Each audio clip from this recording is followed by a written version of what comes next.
Starting fires all around me. But you find a way to put them out. And all my hope is burning down. Reel me in when I'm shutting all my doors and locking myself in. Reel me in when I'm tripping on my words and filled with emotions. Who knew I needed a savior to be there when I'm in danger? Reel me in when I'm shutting all my doors and locking myself in.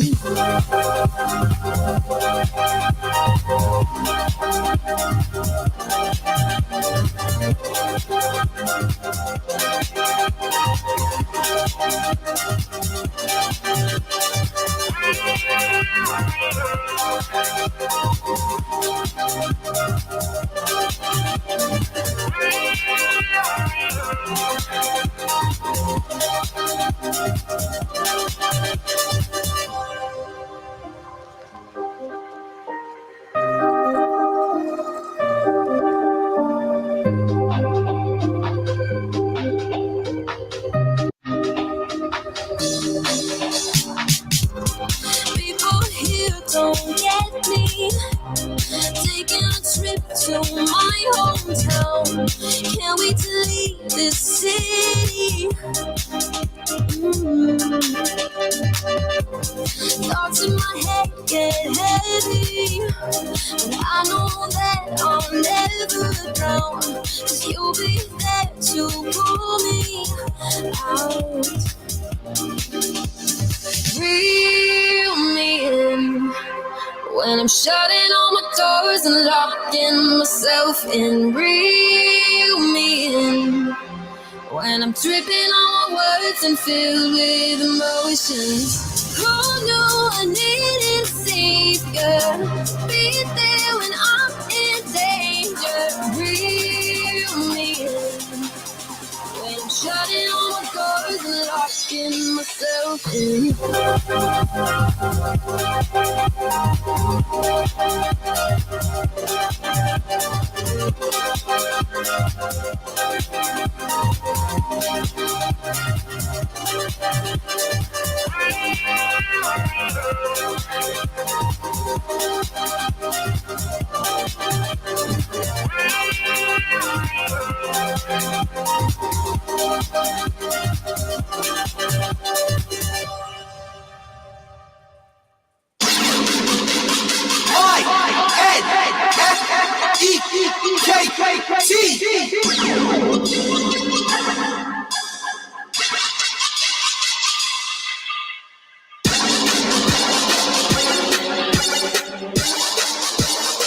You know how it goes. If it's nice, play it twice.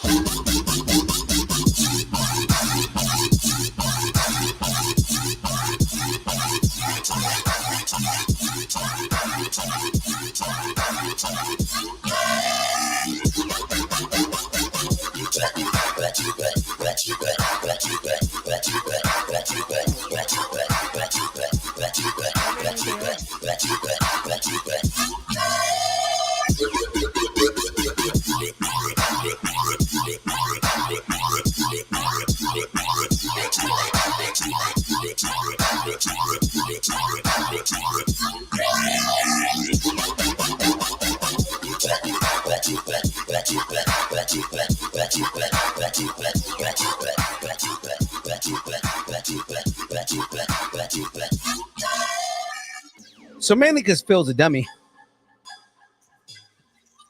I'm sorry. What? I'm a dummy. I'm sorry. You're apologizing for being a dummy now? Yeah, because I'm late. Also, you seem like let's fix the Gen robot before the show starts. Oh, yeah. Okay. I'll get out and get back in. Sorry. No, that's fine.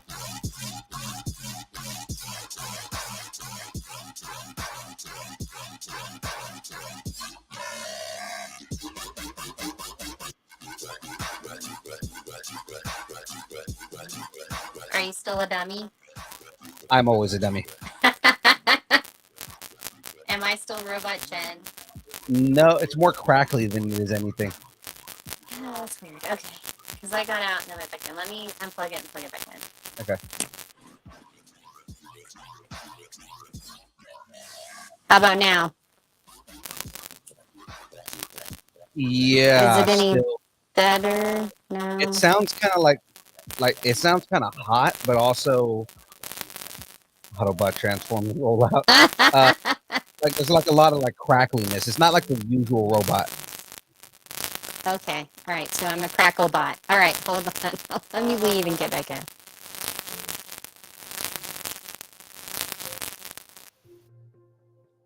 Ooh. It's a little harsh. I can't wait to remember how my arms feel around your waist. You wrote it all in a letter, said you'll love me forever. Made me swear I'd get home. Am I still body? It's not, but I think it's your microphone. Well, it's my Your headset. I'll be there. Hold on. I'll be right back.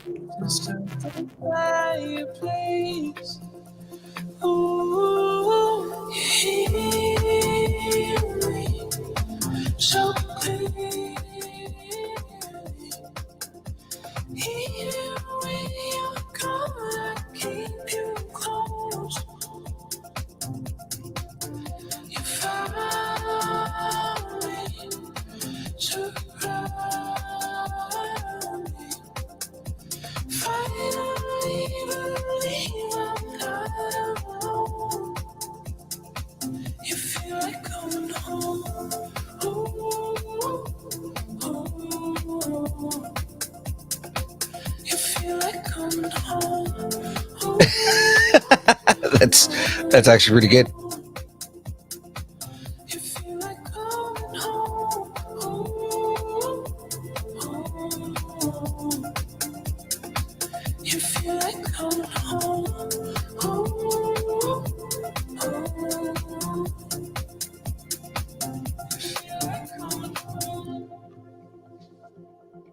You're the warmth in the kitchen, all that love I've been missing. But I'm 1,000 miles away. And every dream you're a vision, every star. Okay, can you hear me now? Ooh. Is it bad? Yeah. Okay, That is hold on. tooth and a half. It's worse. Yeah. Okay, hold on. Let me see if I can do. You're on your iPad, right? Yeah. Try restarting your iPad. I wonder if it's the It could be that. I don't know how long. I only use it for recording now, so I have no idea how long it's been since I reset it. All right, I'll reset it. I'll be right back. Yeah. I just said forget it. Let's go right into the show. But I mean, like, because this is becoming entertainment in itself. Seeing if we can fix Jen's whole system. Okay, I'm gonna reset my iPad. I'll be right back. Oh no, the aliens are taking over, starting with Jen. All right.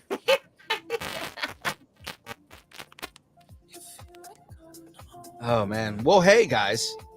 Not our usual start here. But I can say, hey, my bad. I've been caught up all day with running around and getting chores done and running some errands and whatnot. That I completely spaced on the time until they told me, "Hey, are you doing a show?" And I'm like, "Oh my god, it's 6:00." So I apologize. I apologize, guys. But with that, let's jump right into this. I might as well start building while we're waiting on Jen to get back here. So Let me get this in a manageable place here.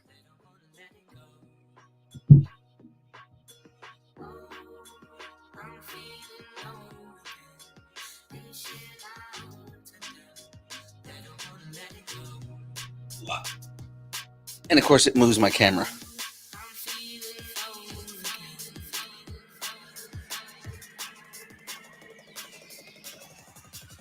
Turn that guy on right there.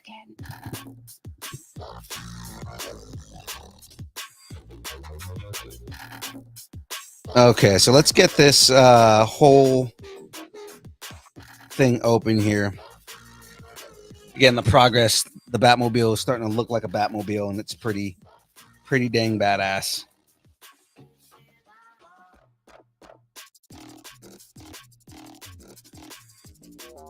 Okay, so I'm on bag 15. I don't know where to put this thing now because it's so damn big. That's what she said. Need 2 of these. How's it sound now? Oh, you sound perfect as you should. I just love that. It's like, okay, how can we figure out what's wrong with Jen's iPad today? Dude, it was bad. Was it bad? Okay. Really bad. It sounded And like it sounds fine to me. So, like, I can't hear what it says, like what I'm saying. it sounds fine to you, but it sounded demonic to us. Maybe we should try that for one episode. That would probably freak you guys out too much. Never mind. Jen the demon. Rah. I could like say weird demony things, I guess. What do demons actually say? I have no idea. Yay, Jen finally defeated the alien robot. Overlord. Yes, I did. They don't call me the Slayer for nothing. Slayer. I don't have a quippy one-liner to back that up, though. So sorry. I brought out like other. I was like, let me bring out more earbuds. Let me bring out my gaming. I'm just gonna get headphones. It'll make it work. No, it was the iPad. Yeah, the iPad was like, yeah, fuck you. We don't want to do it today. We're gonna fail you, and we're failing the internet. I feel like it happens more on the build than it does on the download, though. You know what? The download, it's consistent because it happens at the same time every week. And I know exactly what time it is. You know what it is? It's it always happens after I do the download intro. Oh yeah, we were talking about that. That it's like I get muted and then unmuted, and it's like it. But that could have been because the iPad was giving us like, hey, The I need to be reset. Warn us for months. Yeah, iPad's been like, hello, I need some attention. All right, now that we've beat like, that restart me, dead iPad. Well, I don't know where would the. I think the bracket. I think Graveyard put that somewhere where I don't have. Yeah, I don't have it either. So I don't think he left it for us when when he went to that other dimension to do the horror stuff. Right. Exactly. To the his happy place. Yes, absolutely. Not his happy place. He's so right now. We can't disclose where he is right now, but I'll just tell you it's a place where most people get excited, and he is absolutely miserable right now.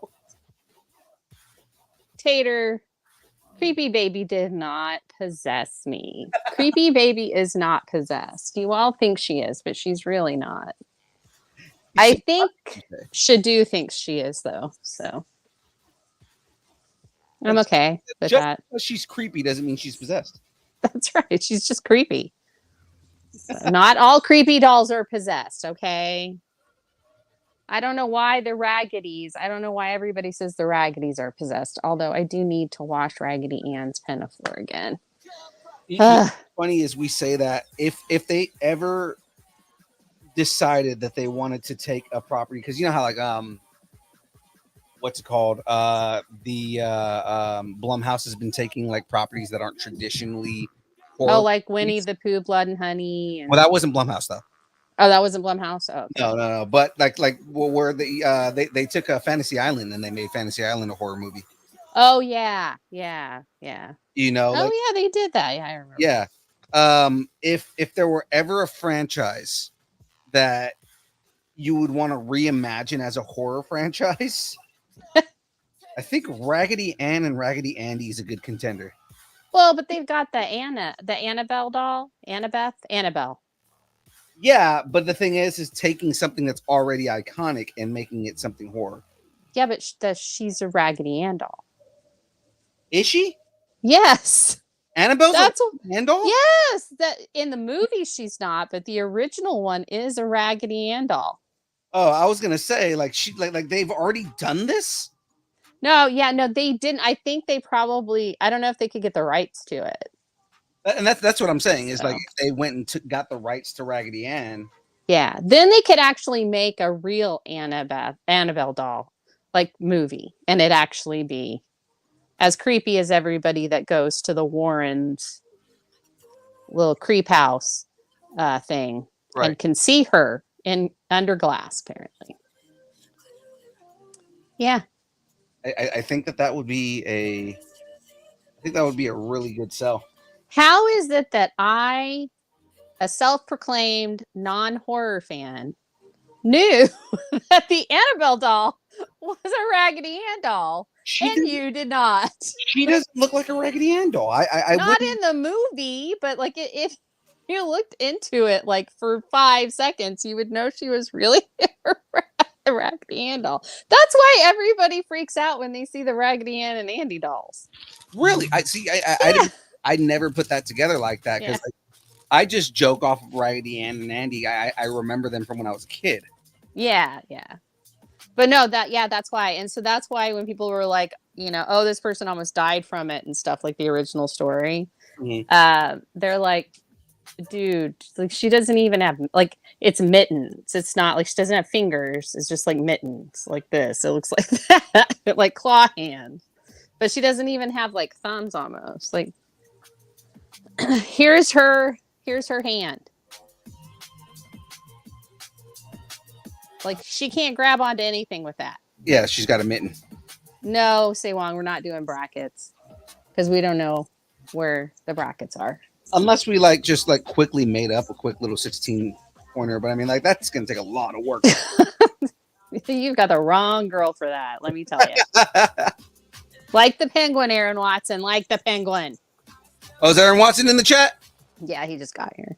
Yeah. So yeah, that's I just some homemade dolls had them. That's right, Sandra. But and mine are homemade too. Mine are made for my grandmother, which is how I know they're not possessed.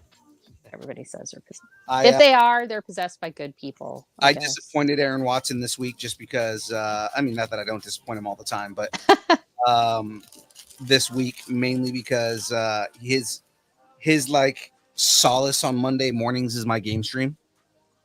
And I didn't speak because we did the show on Saturday, so I had to work on Monday. So I was like, okay, well maybe I'll game stream today because I took the day off today. Yeah. And then you didn't. And I didn't because I ended up I left early to go run chores, and I thought that I'd be home in enough time. And I was still doing chores up until the moment that I got that text from James saying, "Hey, everything okay?" And I looked down and I was like, oh shit, today's Thursday. Yeah, I mean, I wondered. I was like, okay, there's nothing here and I really heard anything. And I was just sitting here like, should I just twiddling your thumbs? Watch some TV or what should I do? I guess I'll go watch The Boys. I haven't yet. I watched the first 2 episodes. They released 3 episodes today. Yeah, I haven't watched any of them, but I think we're gonna watch Gen V first, and we just finished the 3rd episode. So then we're gonna watch. They do a quick reference to Gen V. Okay. It's not one of those things where if you didn't watch Gen V, you're not going to understand it. It's like a quick little Easter egg. Oh, okay. All right. Well, and so Remy Wolf did a song for Gen V. I had no idea. And I'm like, I love her. Like, she's like one of my new faves right now. And she does music, y'all. Remy Wolf. She's from LA. I want to say she's opening for somebody right now. Maybe Olivia Rodrigo. I don't know. But her song Photo ID is one of the episodes. I was like, I know this song. So it was funny because I hadn't checking your ID. Is that a song about checking your ID? It's called Photo ID, but it's really not about photo ID. It says you have to have your photo ID, but it's about like hanging out with person and stuff. It's not. But it's really cool. It's a cool song.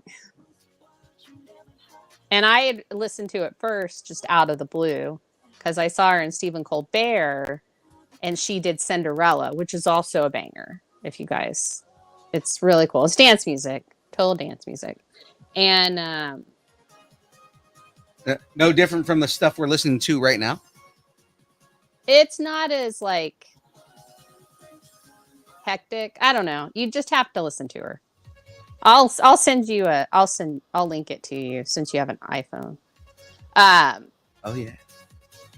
But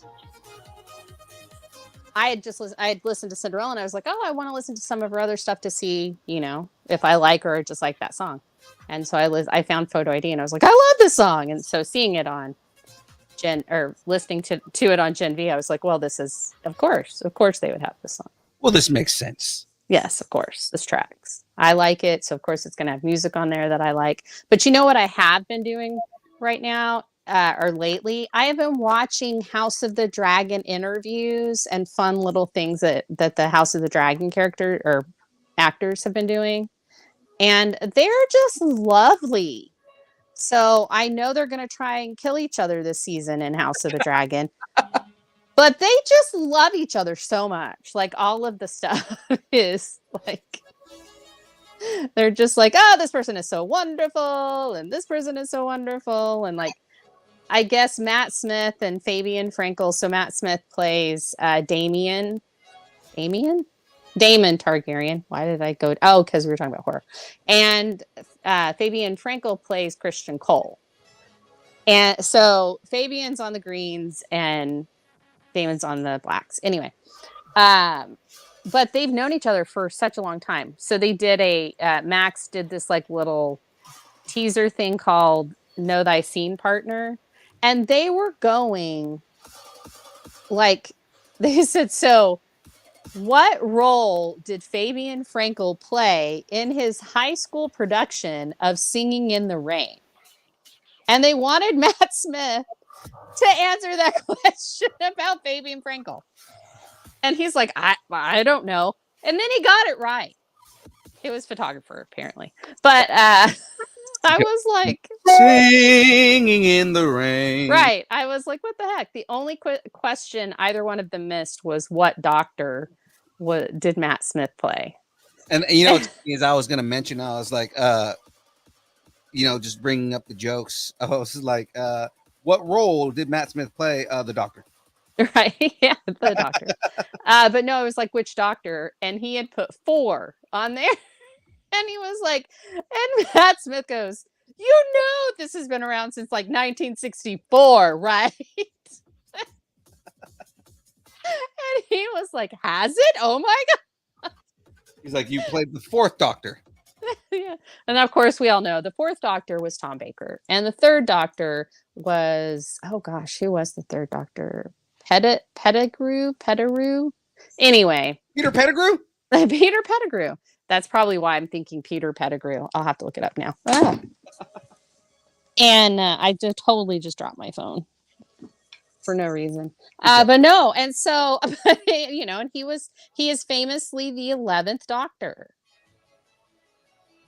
For those of you who aren't Doctor Who fans. Where are all of our Whovians at? Yeah. Where are all the cool kids? What's that song?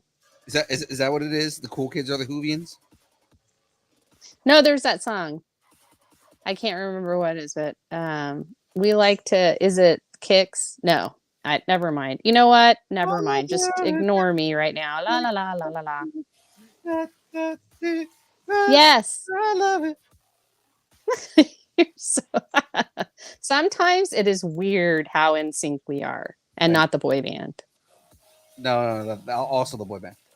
Well, I mean, yeah, sometimes, but that's usually around May 1st. So Because it's gonna be May.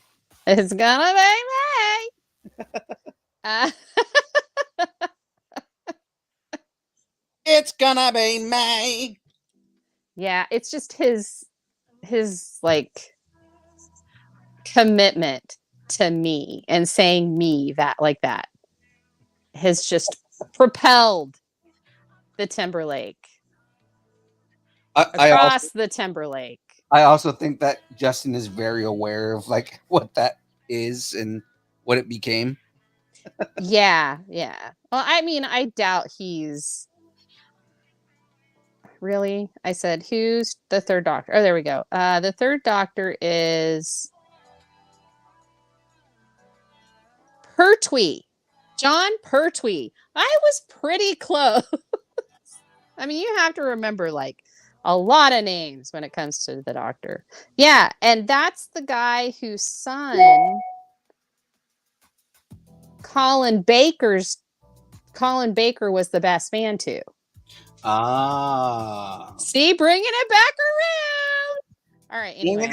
Bringing it around. Oh wait, no, he wasn't. He was the one that Colin Baker was. He was in the show, and he was the Doctor before Colin Baker got the Doctor. It was Patrick Troughton who was the second Doctor, who Colin Baker's son. He was the best man for his son's wedding.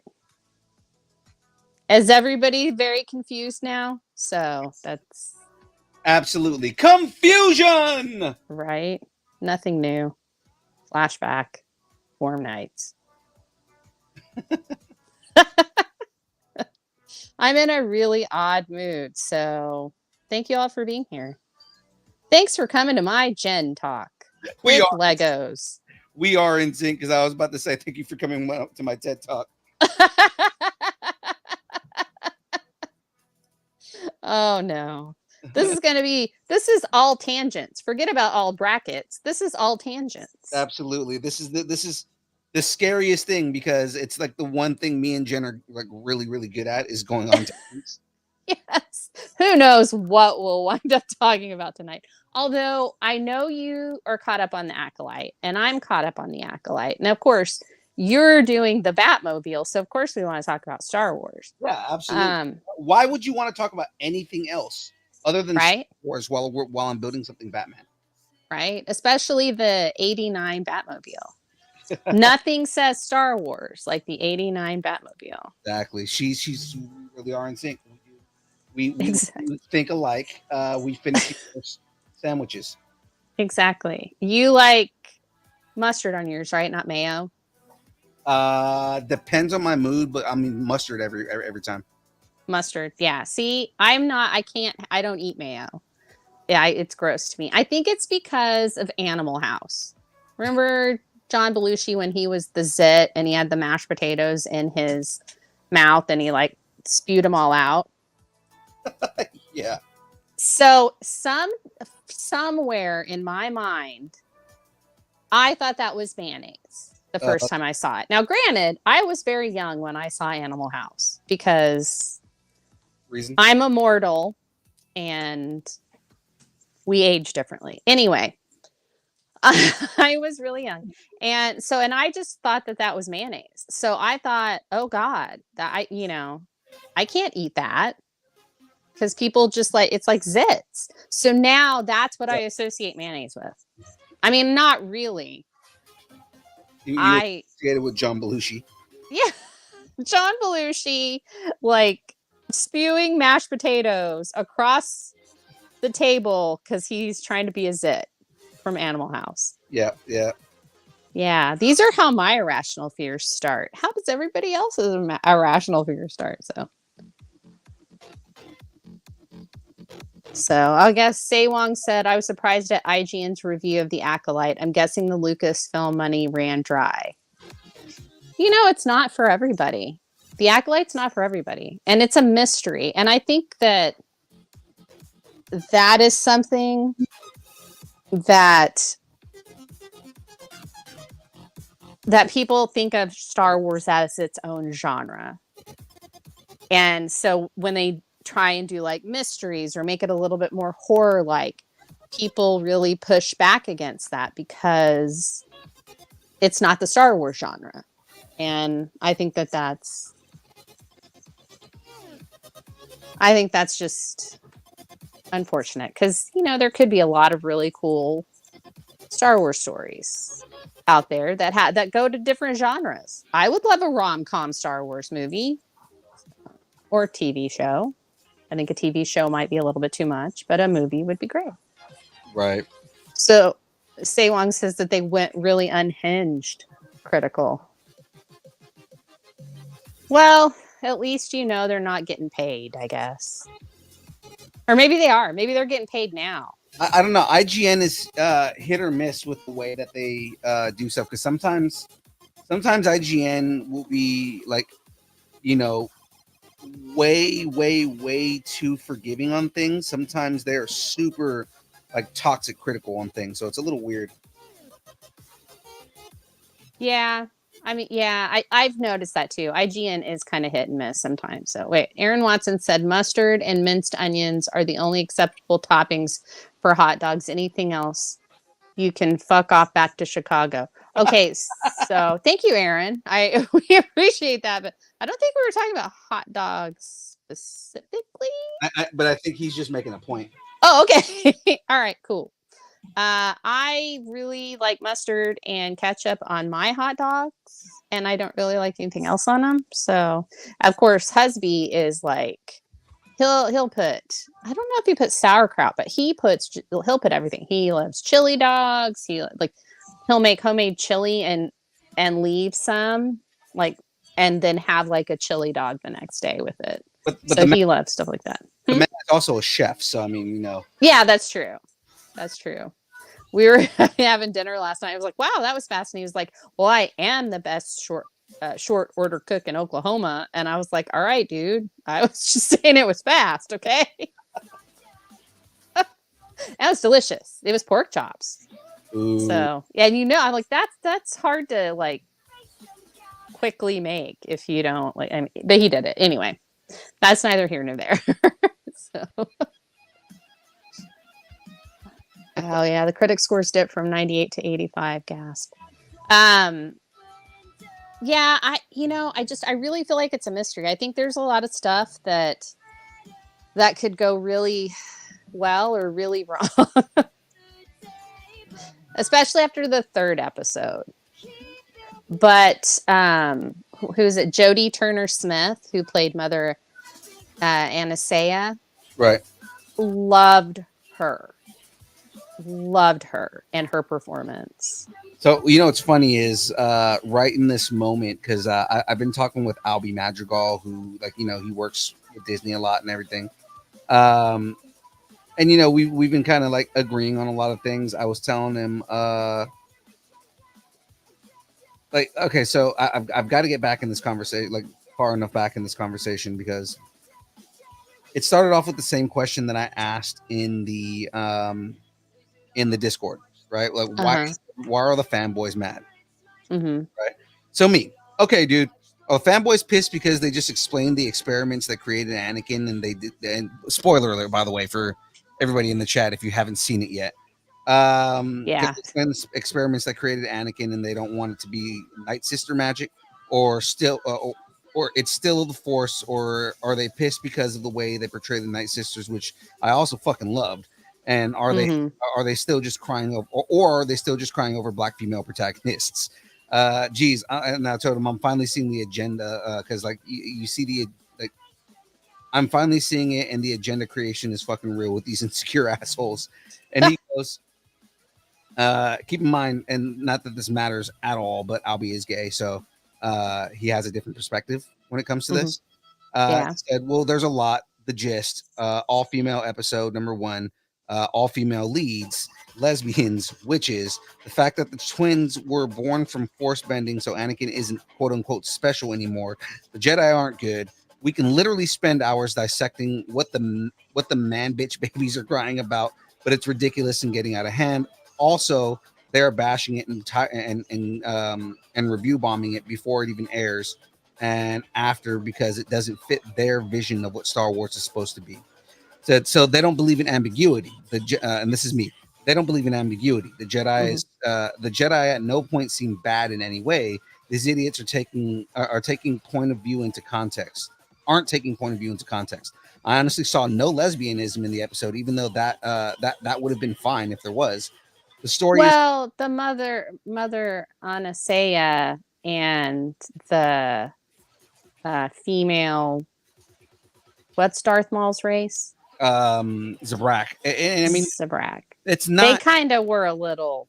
There may have been like maybe an allusion to it, but there's no direct connection to a relationship between the two of them other than that they're night sisters, right? Yeah, that's true. So it's like, there's like a moment where they're talking, she puts her hand on her cheek, but at the same time that doesn't necessarily, it's not necessarily a connotation that they're lesbians, so Yeah, but she carried them. right, but that's the thing. I'm gonna get to that. So it's like, Okay, I'm like, but she carried the baby. I honestly saw no lesbianism in the episode, even though that would have been fine. The story is about nice sisters, for God's sake. So why would there need to be men in the episode? And they think that Plagueis and Sidious just all of a sudden came up with the idea for that experimentation. I think doesn't Plagueis say at some point that it was something that they had, that like the darker forces, not even the Sith, but like people had been trying to do it. Right. So that's kind of he just thought he was the first one to accomplish it. right. So Albie goes, this in fact is the most Star Wars show we've ever gotten. Clearly they forgot about the Knights of the Old Republic, etc. This isn't all new shit. The Jedi are and were corrupt, and that is what I love about the show, what the show is highlighting.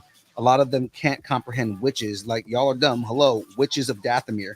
Plagueis heard about this theory of creating life using the Force from these witches. And I responded with, I don't see them as bad here, though. They're doing what they believe is best and asking the child for their choice. They didn't just kidnap her. There's a level of both sides. See what they are doing is right, which gives for a more complex storytelling. For more complex storytelling with no clear-cut villain in the situation. He goes, well, it's the tail end of the High Republic, which means the Jedi are pompous and arrogant. They legit showed up to Brendan because of these girls with the intent to take them both from the get. Saul was the only one that went to take May and Osha's decision to account. So then I respond, true, but they also did take that into account. I love that they showed characters who have always been billed as the bad guys, as a loving family and wanted the best for their children. At the point that Mother Anasaya let Osha have her choice and didn't tell her what she could and couldn't do. The fact that we don't see this as a Zabrak amongst the dead makes me think she had something to do with the whole thing in the end. Yeah, that's true. And then that's true. Right. And then he's just responded to me right now about this. It goes, Mother Anasaya was just a queen. Jodie Turner-Smith's performance was so good. She truly cared for her daughters and definitely cared what Osha wanted, even though it meant she would never see her again. Oh, the parallels from Shmi and Anakin and Ansaya and Osha are identical. I also think she had something. To do with it. I didn't catch her body missing several weeks ago when I saw it. So he got to see the first 4 episodes before they were released. So that's cool. So he was saying specific because he's been in Star Wars movies. This is my buddy that we always bring up. That was the scout. Had the knee pads on upside down. Yep, that's him. Yeah. Okay. He was the scout biker in the first season of The Mandalorian. Yes. I didn't catch her body missing several weeks ago when I saw it. I think she may have got into Cal Naka's head like Ansaya did with Torben. and made Kalnaka kill everybody so they can blame the Jedi. But I also think it's more than that, because why else would Torben willingly make the poison for take the poison from May with the quickness? His guild is strong. Yeah, that's true. Yeah, there's a lot. So see, that's what makes it a mystery. So I'm all about the mystery part of it.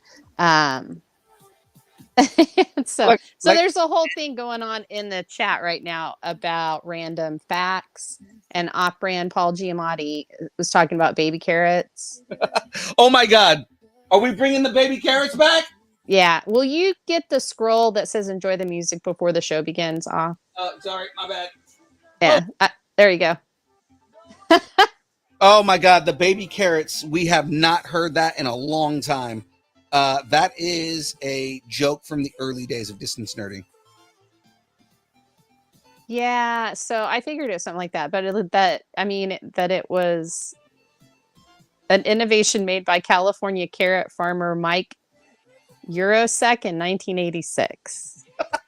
So, and then Aaron Watson said that Stallone Judge Dredd is on right now on BBC. Why is this movie so good and so terrible? And then off-brand Paul Giamatti says, "Hi, Aaron," and this says, "Miss you, pal." So they're having a good time. Those are the Aarons, because off-brand Paul Giamatti is Aaron Thicke. That's awesome. The Aarons.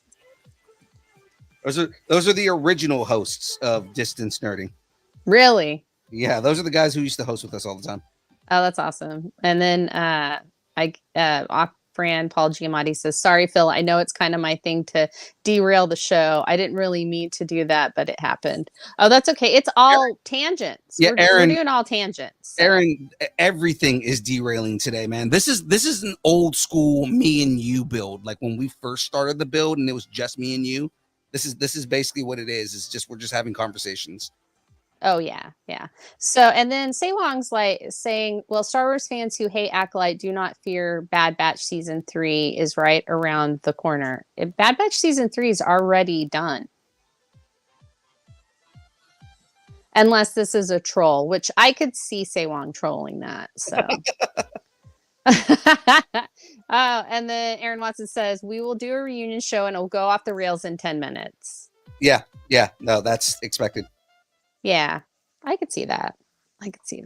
But yeah, I mean, I really like the Acolyte. I've loved all of it so far. I thought has been really good. So yeah, if we ever did a reunion show, the entire show, like the premise of the entire episode, would just be, how fast can we distract each other and just go fucking nuts.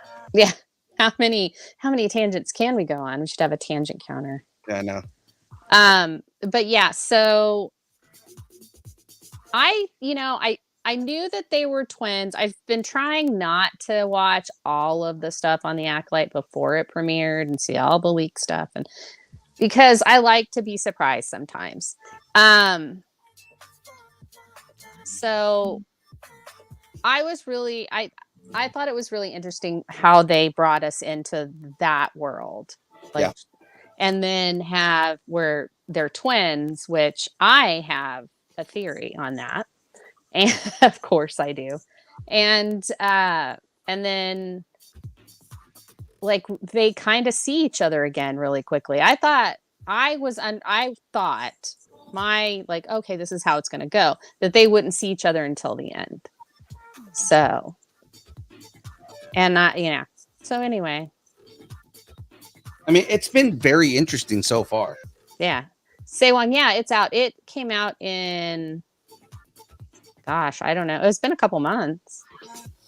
We finished it. It was awesome. I am the most satisfied by the Bad Batch ending than pretty much any other Star Wars show. Maybe Rebels I've liked better, but yeah, it's very February. That's right. That's it. Yeah. Just rewatch Bad Batch. It really was good. Bad Batch was really good. And then off-brand Paul Giamatti says, "Love you, Phil. We'll chat soon." Absolutely, dude. I love you, bud. Yeah. But yeah, so I thought it was cool. I like Soul's character. Of course, I'm like, well, they named him Soul, which is the name of the sun. our sun in our galaxy. It's like, and it's also a star. So is this anything, or am I just making shit up right now? I'm probably making shit up. But, and then you've got the twins. So I don't know. And I think that actually they don't have a father, but I do think there's male DNA in there. Like there's like, because you have to have that to have. I guess you don't. It could be different, but yeah, I mean, I think No, because that's it. Anakin doesn't have a father. Anakin's Right, but I don't think they were created the same way. I think they were a big breakthrough in it, but I don't think that it was. I don't think it's what we think it is. Okay, because I'm thinking Mother Ansaya. Like my thought on is that Mother Ansaya like used dark magic to create them and needed to implant them in a host, hence putting in then I'm forgetting her name. I think it's like I don't know, Mother. I don't remember. For some reason, I want to call her Zenny, but I don't think that's It's right. not. It's something with a K. Okay. Well, I don't know. Katana, Katrina, Karina. I'm just gonna keep it. No. Anyway, Aaron Watson. Speaking of naming stars, why do every other stars in the galaxy have super cool names and we just call ours the sun? So lame. I don't think that's true, because I think that there are some stars out there that are just like, S-454.232 or something. I don't know. I mean, but that's yeah. But yeah, I think our sun, the sun, it's like, yeah. And then if you play a lot of video games, especially like Mass Effect or whatever, the names of their planets and like the stars and stuff in it are so cool. So it's like, dude, why couldn't we have a cool name? I agree with Aaron Watson, but yeah, so I like that, but I think that I think what has happened, I think she was pregnant, and what Mother Anasea did was she changed the molecular structure and then separated the embryos, or they made it two, one side light, one side dark. I don't know if she intended to do that, but I think that's what it is. the only reason that I don't espouse to that theory is because they specifically said that there was no male influence and that they said they didn't have a father. But they said that they had that there was no children, and when they separated, like when they were exiled, it was just their coven. So there was right. Yeah, that doesn't mean she could have been pregnant at the time and not known it. And they wouldn't have fathers if she pulled the thread, so to speak, and changed them. Because she says the thread, and you pull the thread and it changes everything. Mm-hmm.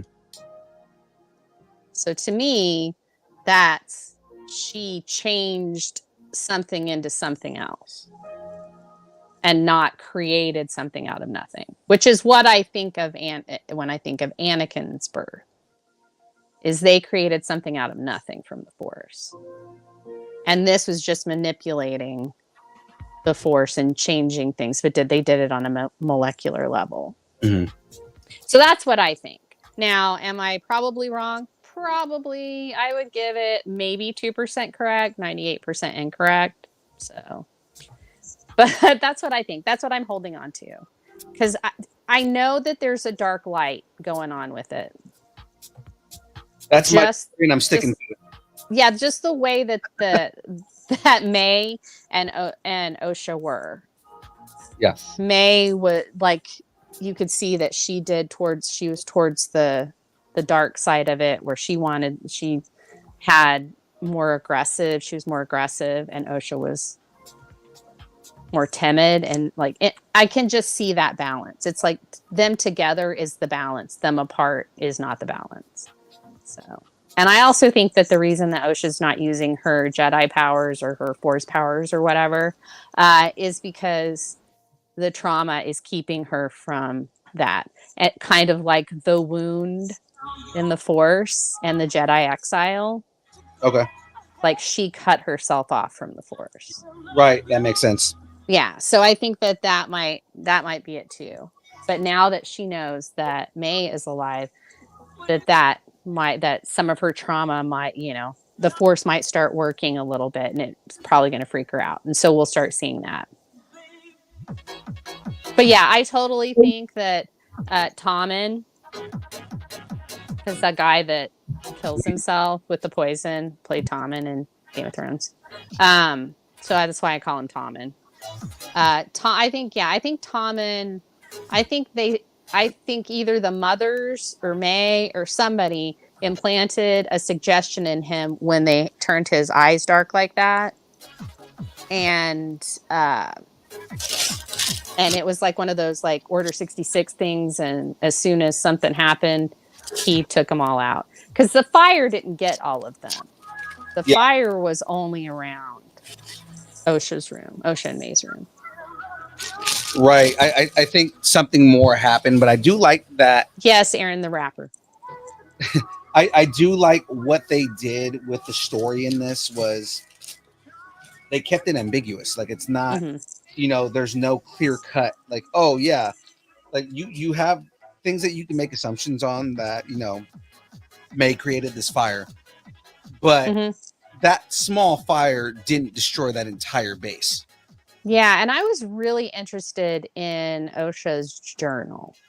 We only got to see that first page, and it had a, Jedi symbol on it. And Right. so I want to know if, like, maybe she, there were other things in it, and I would have liked to have seen all that. But yeah, we didn't get to. So maybe we will. I don't know. mean, that's just proof that that she had been having Force visions, and when the Jedi came, she kind of like was like, oh, this means something to me.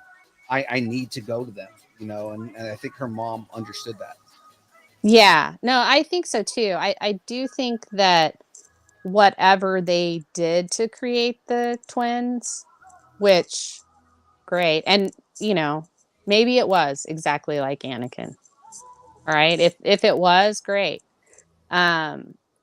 But something had to have gone wrong, and the whole separating them into light and dark, I think that might be something that because Plagueis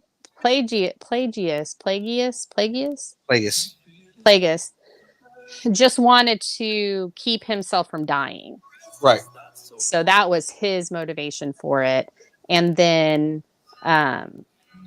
Sidious wanted to create.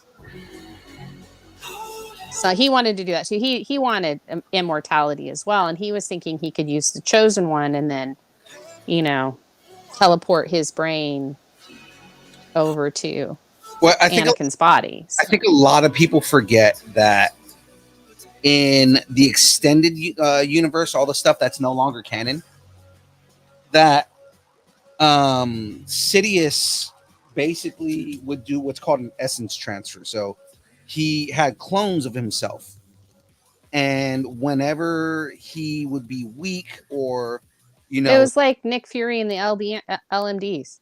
Yeah. You never knew, or Dr. Doom and his Doombots.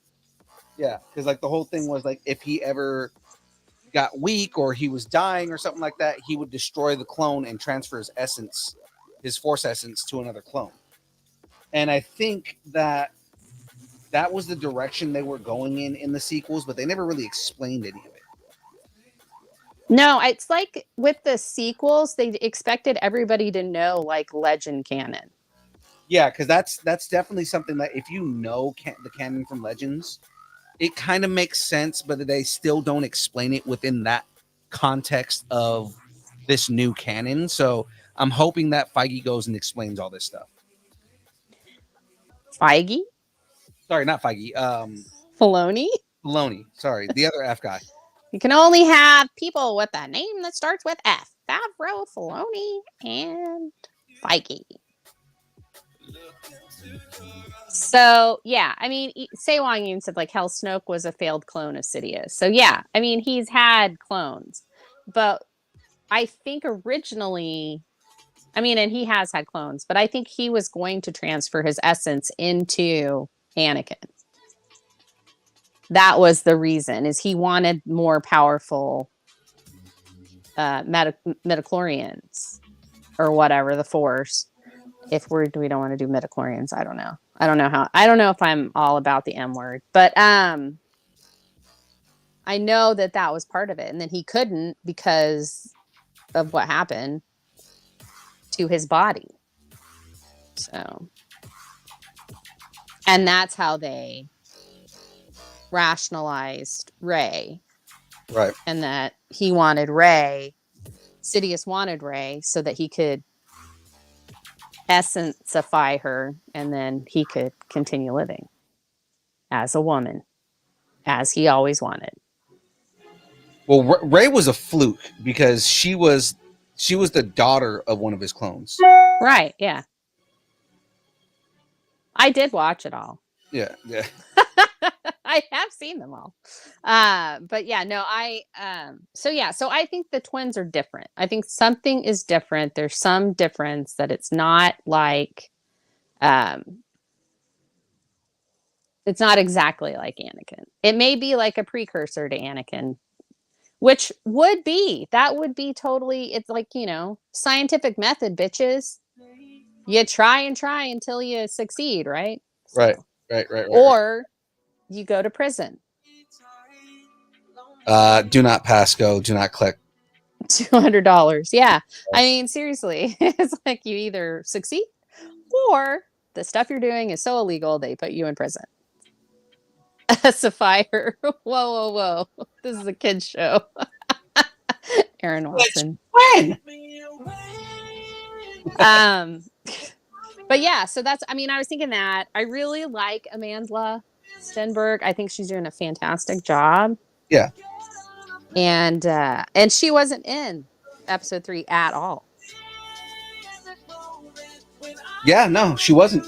Yeah. So, and I wonder if they did that, like a whole flashback episode, so that she had a break, or that she could be working on other stuff while they were doing that. Because I bet they filmed a lot of it simultaneously, like her stuff that she needed to get done, because she's doing twice the work. Yeah. And I liked Soul. I thought Soul was really good. And I really like Space Trinity. Space Trinity. And what is Ventura? No. Ventura, like the ace? The green Jedi Master at the beginning. I liked her. What was her name? It started with a V, right? Yeah, she's one of the people that all the fanboys are going nuts over. Oh, really? They don't like her? Really don't like her. Well, that's so sad for them. And I liked them all. I thought they were all cool. You know who I had a little bit of a problem with? The Yord's Padawan. Oh yeah. She was a little too uppity for me. You're a Padawan, little girl. Yeah. And Yord is not doing a good job with her. Although I think Yord is hilarious, and obviously he is there for the eye candy. That's all I'm saying.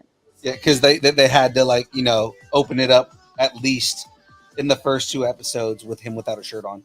Yeah, it was like, dude, what? And he was doing that because he wanted his robes to look extra good for Master Soul. He's just steaming his robes, just like It's like, if you're steaming your robes, have other robes put on, dude. It's not your frat house.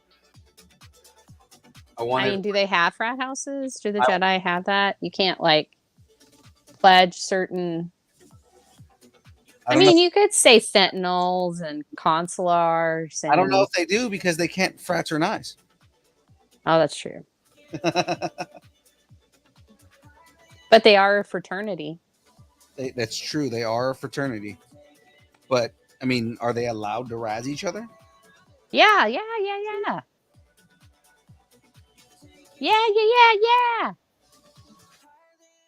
That was such a well-timed snore from Proxy, if you guys heard that. It was the oh, like, really, Mom, you're doing that? No.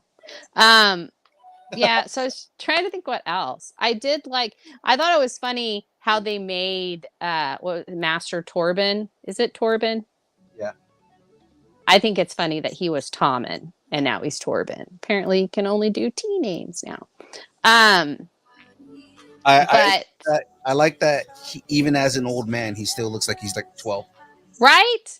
I was like, does he have DiCaprio disease or what? Because Like, I was like, that scar and that beard and the very unusual what was it, his beard his hairline was like receding weirdly. It was just weird. His beard looks like somebody was trying to glue, like somebody tried to glue pubes to a 12-year-old's face. Exactly. That beard ain't gonna kill no one. Or I should say unalive no one.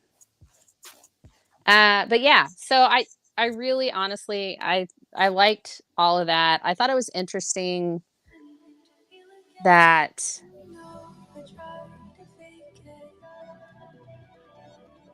how May like went at him so aggressively, and the thing she needed to do was actually stop attacking him and bring him a way out.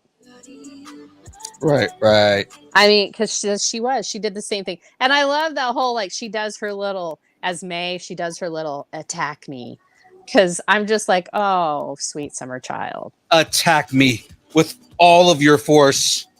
Yeah, and it's like, what, and Indira, aka Space Trinity, her reaction was like, okay.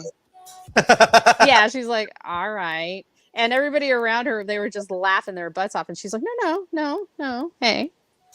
And she must have known, right? That because she would have seen OSHA, so she would have thought that was OSHA.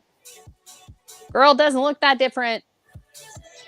And they're twins, for goodness sakes. Well, she did seem like she was kind of in shock when she when she does the face reveal.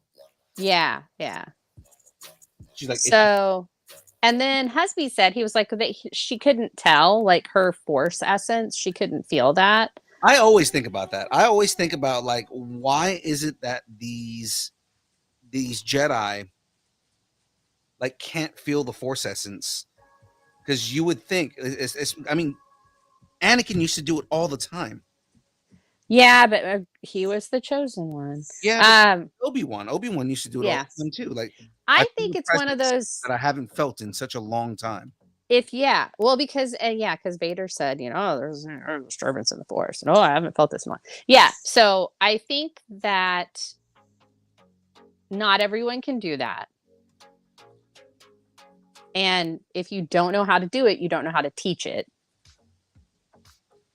But if you're not able to do it, so it may be that like certain Jedi could, and so they taught certain Jedi how to do it. So that could be it, or it could just be one of those like familial things. Well, like Obi-Wan and Anakin were super tight, so they would know each other's force essence. But also Qui-Gon used to do it too. Like Qui-Gon sensed Qui-Gon Jinn sensed Darth Maul when they were on Tatooine. He said he sensed something, but he couldn't define it. Right, but I mean, at the same time, given the time that they were in, how would he be able to sense a Sith? He would know what a dark side user would feel like. Just that, and that may be why he noticed it, is because it was different. But that's what I'm saying, is that he Qui-Gon Jinn was able to sense an unfamiliar force essence. So why is it that Jedi of this time period, who are supposed to be, more prevalent and they're supposed to be more attuned, and I think that's just in all reality, I think it's just an oversight, right? But I mean, like, Well, I was wondering if because there were more Jedi and more Force users in in the galaxy, right? Mhm. Or in the universe, that maybe you couldn't pick them out as easily. You could tell there were Force users, but you couldn't necessarily pick out who they were or if it was a light. It was just Force. It was, hey, look, there's people that can use the Force here. There are Force sensitives here. So, because there's got to be something that they can at least see or feel or. The other thing is there's supposed to be more dark side users around this time period, so it's like you would think that they would be able to feel them. Yeah. So, and that, and I think that might be it. And then not knowing about Osha and May could just be because the Night Sisters Yeah. are powerful. And so that would mask it. So it could also be that. Could be masking, not, not on purpose, but, yeah. And like the whole, because the Jedi didn't see, they weren't even like tuned into freaking Palpatine, but he did mask himself specifically. So, and, so I don't know, but I just think it's interesting. That's an interesting thing that, it's like, well, I came down on they're surrounded by people, like, because the Jedi don't go out alone. And so they, sometimes they're surrounded by Force users that they know really well because they're their Jedi. And that could be interference with others. Mhm. So that could be it too. It could just be that they're just being coy about it and aren't saying anything like, "Oh, we know there's a dark force user." Yeah, that. But yeah, I think you're right. It's probably an oversight. But that's what it was like. Yeah. Did they just not know? I think it was just really an oversight in the writing. It was just probably. it was more of a this is what we want to happen in this scene. Because I mean they did feel that the girls were there, especially because like they went in there knowing that there were children, but not knowing how many children there were. And Yeah. when they went in there, they go, she comes out of her own kind of own volition, Yeah. and then she says, "Can we see your sister?" So they knew at Yeah. that point, they could feel that she had a twin sister. But that could also be that they did reconnaissance work and saw them somewhere. That's right. Saul did actually see them. Okay, so Yeah. so there is that.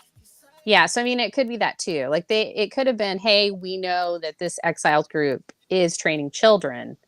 They don't know how many, so they do the old school eyeball reconnaissance thing, and then they find out that and the closer you get to somebody, the more you're going to be able to feel the force coming off of them. So. Right. So yeah, it could just be that Anakin and Obi-Wan and Qui-Gon trained to do that too. So, and Yoda, because Yoda trained Dooku, Dooku trained Qui-Gon, Qui-Gon trained Obi-Wan, Obi-Wan trained Anakin. Right. So if they got it from Yoda and Yoda knew how to do it and how to develop that, then that could be it. And if Yoda was the first one to do that, or Yoda was the one that could teach it, he may not have taught it to everybody, or he may not be in the position in this where he is a master that teaches. He may still be working with a Padawan. So who knows? Right. And this is only supposed to be 100 years before the events of Yavin 4. So I mean, like, if this is 100 years before the events of Yavin 4, then Yoda's around. Yoda's only 800 years old. He's already an old man at this point. Yep. When 900 years you are.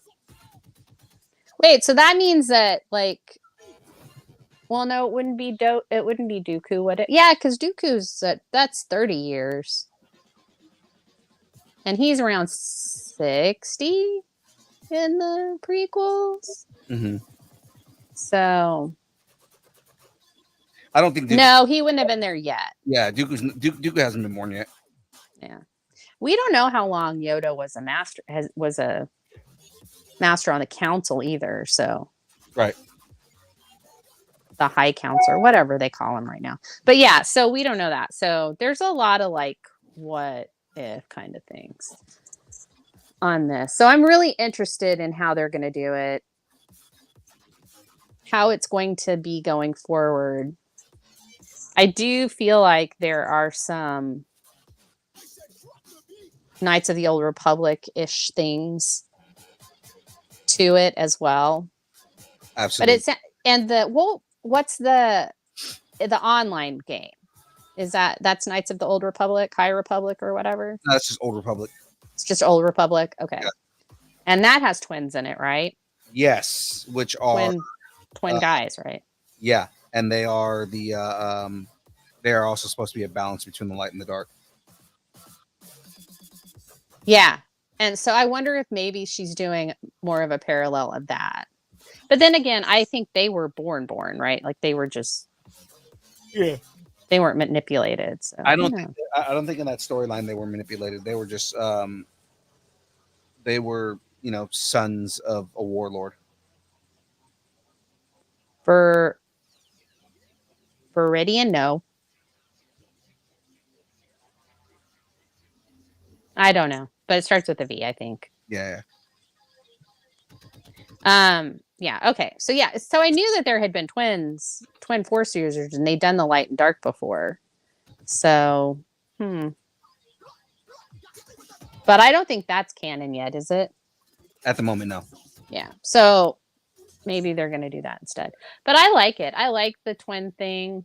There's something that says like actually May's not alive, like it's actually Osha, but I don't think that's true. Not with them both being in the same place, unless she force created her after she died, and that's the trauma, and that's why she can't use her Jedi abilities, is because all of the force abilities that she could do, May does now, because she's a force being. I can see that, but I don't think that's where they're going with this. I don't either. I don't think that's. But there's something to her trauma that's causing her that Osha's going to have to work through to get where she needs to be by the end of this, apparently. So, and then May, I like May. I want to not like her, but I really like her. Yeah, you can see. I mean, she's been through a lot too. Mm-hmm. Well, that she was willing to kill her sister to keep her from leaving. That's a little serial killer. I mean, that's why she's on the dark side. Well, I mean, yeah, I guess so. She's got serious serial killer vibes. Yeah, it's true. Yeah, and of course her little the hand in front of her, like, I'm ready to attack you kind of thing. I'm sorry, but every time she does that, I kind of giggle because I'm like, this, you think this is cool, but it doesn't look as cool as you think it looks. You know who she reminds me of a lot now that I'm just kind of thinking of it, like May, who she reminds me of? Who? She reminds me of Galen Merrick a lot. Okay. Yeah, I could see that. She's very naive. She only knows what she's been taught by a dark side user. Mm-hmm. Like that. I feel like, yeah, she's very, very Galen Merrick. Yeah, I could see that, where she's been sheltered and only shown one side of things. Right. And believes in that wholeheartedly. Yeah, I could absolutely see that. So Manny Jacinto, the shopkeeper, poisoner, man about town. So do we think he's the guy in the mask that we saw in the trailers? No. You don't think so? Do you think he is who he says he's just a dark friend, so to speak? No, I think he's a rival acolyte. Oh, okay, so he's another acolyte. So right. Just because it's okay. Right. Yeah, I think that he is just like her rival. Because there's certain things that he says, like he said something along the lines of, if the master knew knew I was helping you, he would kill me. Yeah. All of them are trying to prove themselves to the master. Yeah. and she knew that she needed his help for something, and he was like, "All right, well, I'm willing to help, but you're gonna pay for it." Yeah. And I think that when they caught him, he was just lying to get himself out of trouble. Yeah, I wondered about that, but also that when it was just him and Osha, and he was like, you look so much like her," and it's like he knew more Well, like I said, than I thought being someone on the same level would. I like I said, I think that they are. I think they're like rival apprentices, right? So like they know each other, but Mm-hmm. the whole thing is like there's a rivalry there. So it's we know each other, we're friendly and whatnot, but in the end, it comes down to we are vying for the same position. Yeah. Okay, I could see that. That might be a good thing. He's the one that I couldn't pin down. Like what is he like? What does he represent? What is he to May and that kind of stuff? So, which hey, who knows? Maybe he is, maybe he isn't. So, but yeah, I mean, I don't know. And I liked the Zabrak. I thought she was cool. She seemed a little like, I don't know. She seemed real angry about everything. Yeah. I think that she may have something to do with whether she's the master or Mm-hmm. if she is something in relation to the master. Yeah. Do you think she's gonna go all red and black? Oh, absolutely. Because like you kind of get the vibes from her when she first shows up. She's already kind of got that color scheme going. No, it was like blue and white or pink, I guess. Her first robe was red. When No, not the robes, like her skin. No, so Because Zabraks do that. no, so specifically Darth Maul, those are tattoos. Oh, okay. Well, no, but in Coder 2, the Zabrak does turn darker. The character that you can play in it can turn darker and gets darker if he goes dark. Yeah, because I know with Maul specifically, those are supposed to be tattoos. Okay. All right, that's fine. Yeah, they've like explained that in like books and stuff like that Maul's appearance is tattoos. Same Okay. thing, but it's like ritual with Dathmorians. Okay. All So right. it's less. It has less to do with his Sith stuff and more about just being Dathmorian because same thing with his brother with Savage Opress. Mm, Savage Opress has very similar tattoos, but they're yellow. yeah. That's true. I remember that. Yeah. Okay. All right. See, this is why I asked these questions. Yeah. Because I wasn't a huge fan of Maul, so I didn't do a lot of research on him. I loved his fighting style, but I just had issues with him as a character. Yeah, well, I've So, always loved him as a character. you've liked him as a character? I've always loved Maul as a character. I know a lot of people have.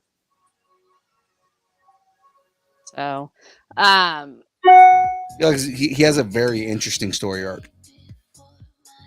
well, now that I've seen him in Rebels and I saw him in Clone Wars, the animated Clone Wars. Yeah. Then I do like him. I think they did more with his character in Clone Wars and Rebels than they did in the prequels. Oh yeah, absolutely. So That's 100% because so Lucas came out and said originally he was supposed to be more like the overarching Darth Vader character. Oh, okay. And he was supposed to be like he was supposed to be the villain throughout the entire series, but he ended up deciding to kill him off in the first movie. And bringing in Dooku. Right. And Dooku ended up playing that role. But Filoni decided he liked the original plan, and that's why he brought him back in Clone Wars. Oh, okay. Well, I thought, him having a psychotic break and really just wanting to just like decimate both sides, I thought was kind of cool. So which that was fun. apparently was his choice. Was Filoni's choice or was Lucas's choice? Neither of them. That was Whitwer? Whitwer's choice. Oh wow. Well, that's good for him. So He knows a lot. you know, Like, the dude is a Star Wars nerd like crazy. That's the reason yeah. he got the job. The reason Yep. that he got the role of Darth Maul was because when he went in for his oh no, I'm sorry, I'm thinking of another role. When he got the role as Galen Merrick, Mm-hmm. the reason he got the role is because he schooled the he schooled the writers and the Producers. and the producers on Star Wars lore. From for Force Unleashed. Yeah, so when they his audition, I posted it on our Instagram. Oh, okay. For his audition, he said every time he did an interview, he goes every time they would start the scene off, and he would have Galen just like really concentrate, like really hard, Mhm. and just be like painfully concentrating, and then deliver his lines, and he would deliver the lines different every time Yeah. because that's what they wanted, right? They wanted him Yeah. to like, all right, so try doing the lines this way, try doing them this way, try it this way. But every time they would go back, they would always have him start with the meditation again, and he would always concentrate really hard and then deliver the lines. And they asked him like, why don't you change the way that he meditates? And he goes, well, he doesn't know how to meditate. They go, wait, what? He goes, yeah, he doesn't know how to meditate. You really think that that Vader would teach him how to meditate? You know, like teach him how to actually like, you know, the ways of the Jedi and to be calm? No, he would keep him in a perpetual state of chaos. You know, Mhm. and just like they're in shock because they're just like, oh my god, they're telling us how this character works. Like this Mhm. actor is telling us how the character works, and we like he was he said that the producer had told him like months later that that's what got him the job, was when he schooled all of the writers on what a Sith would do. Yeah. And Well, you need that. You need people that know how the frick to do that, and you would think producers would know that. yeah, and the same thing when they did the reintroduction of Maul, Mhm. Filoni at the time the Sith code wasn't canon. Oh yeah, that's right. Yeah, it's been. Yeah, and Filoni said that he just told him like, you know, we're gonna have you just record a couple scratch tracks because we got to figure out what Maul's gonna say in this at this point, right? Mhm. And they said, so just kind of like, you know, just mutter some words, you know, because we're probably gonna ADR it later and change the lines. And Yeah. so he said, like, you know, he started sitting there and he was like, what you know, what is gonna make him seem unhinged, right? Yeah. He said that he started like thinking of different things, and in the end, he was like, well, they're gonna get rid of this anyways, so I might as well just have him like repeat the Sith code over and over again. Oh wow. And they said that they like Filoni liked it so much because it really did make him seem unhinged. He Mhm. said he liked it so much that they ended up keeping all those takes, and that's what made the Sith code canon. Oh wow. Yeah, so the Sith code ended up becoming canon um, because Whitwer's scratch track was so good that they were just like, okay, we're gonna make this canon now.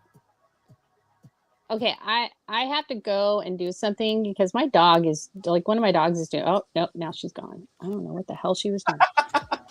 All right. Well, so husby's out tonight. He had a thing and he asked me about it. And I was like, dude, I'm doing the build. Like I told you last week, I was doing the build.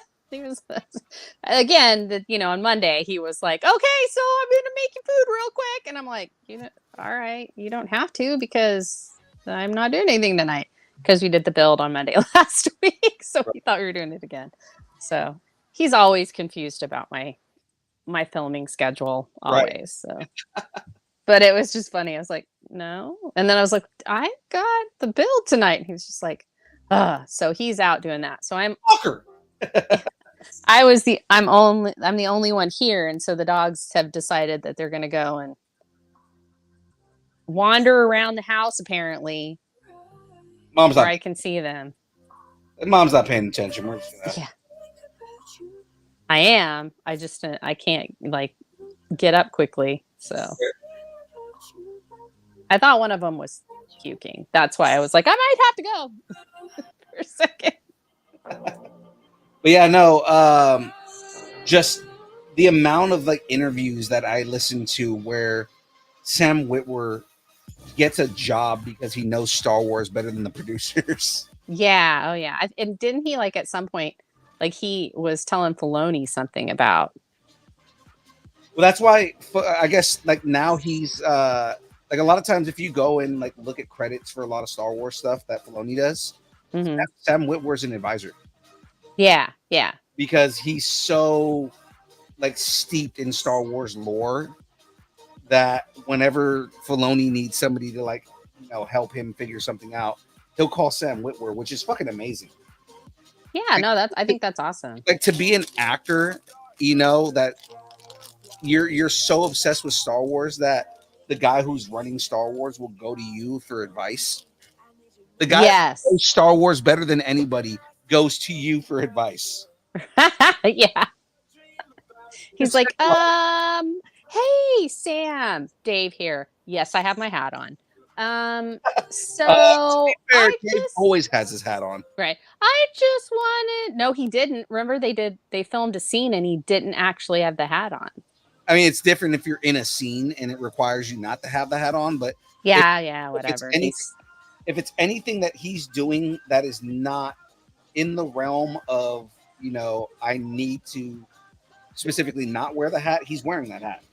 Oh yeah, absolutely. But so getting back to the phone call. Okay, so Dave's calling Sam and he's like, "Hey, Sam. Hey, yes, I'm wearing the hat.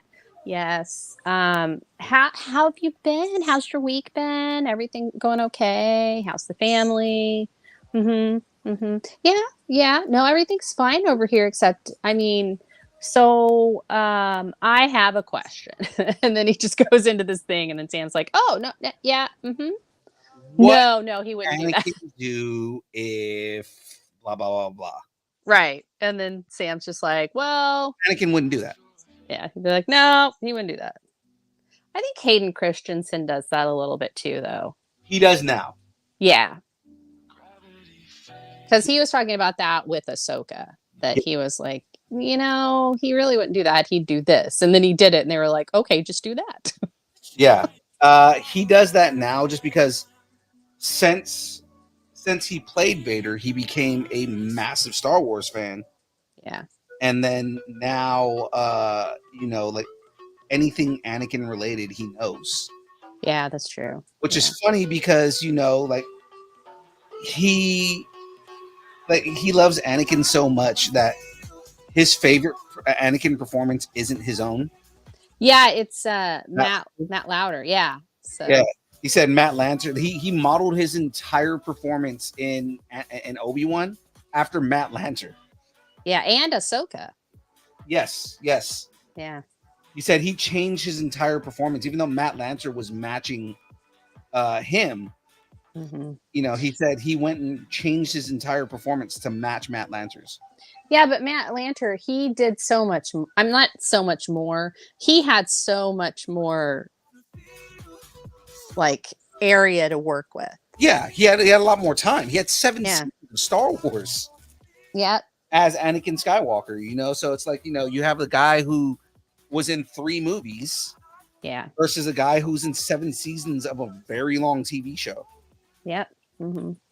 Yeah, so I definitely think, but yeah, I love that. I like when it's that synergy because Hayden Christensen still put his Hayden Christensen on it, but being that he changed a lot because he liked the choices that another actor was making, right. I think also says a lot about him as an actor. So. Yeah, I mean, I bring it up because it is a massive compliment as an actor to have the original actor say, "Oh, I'm coming back to the role.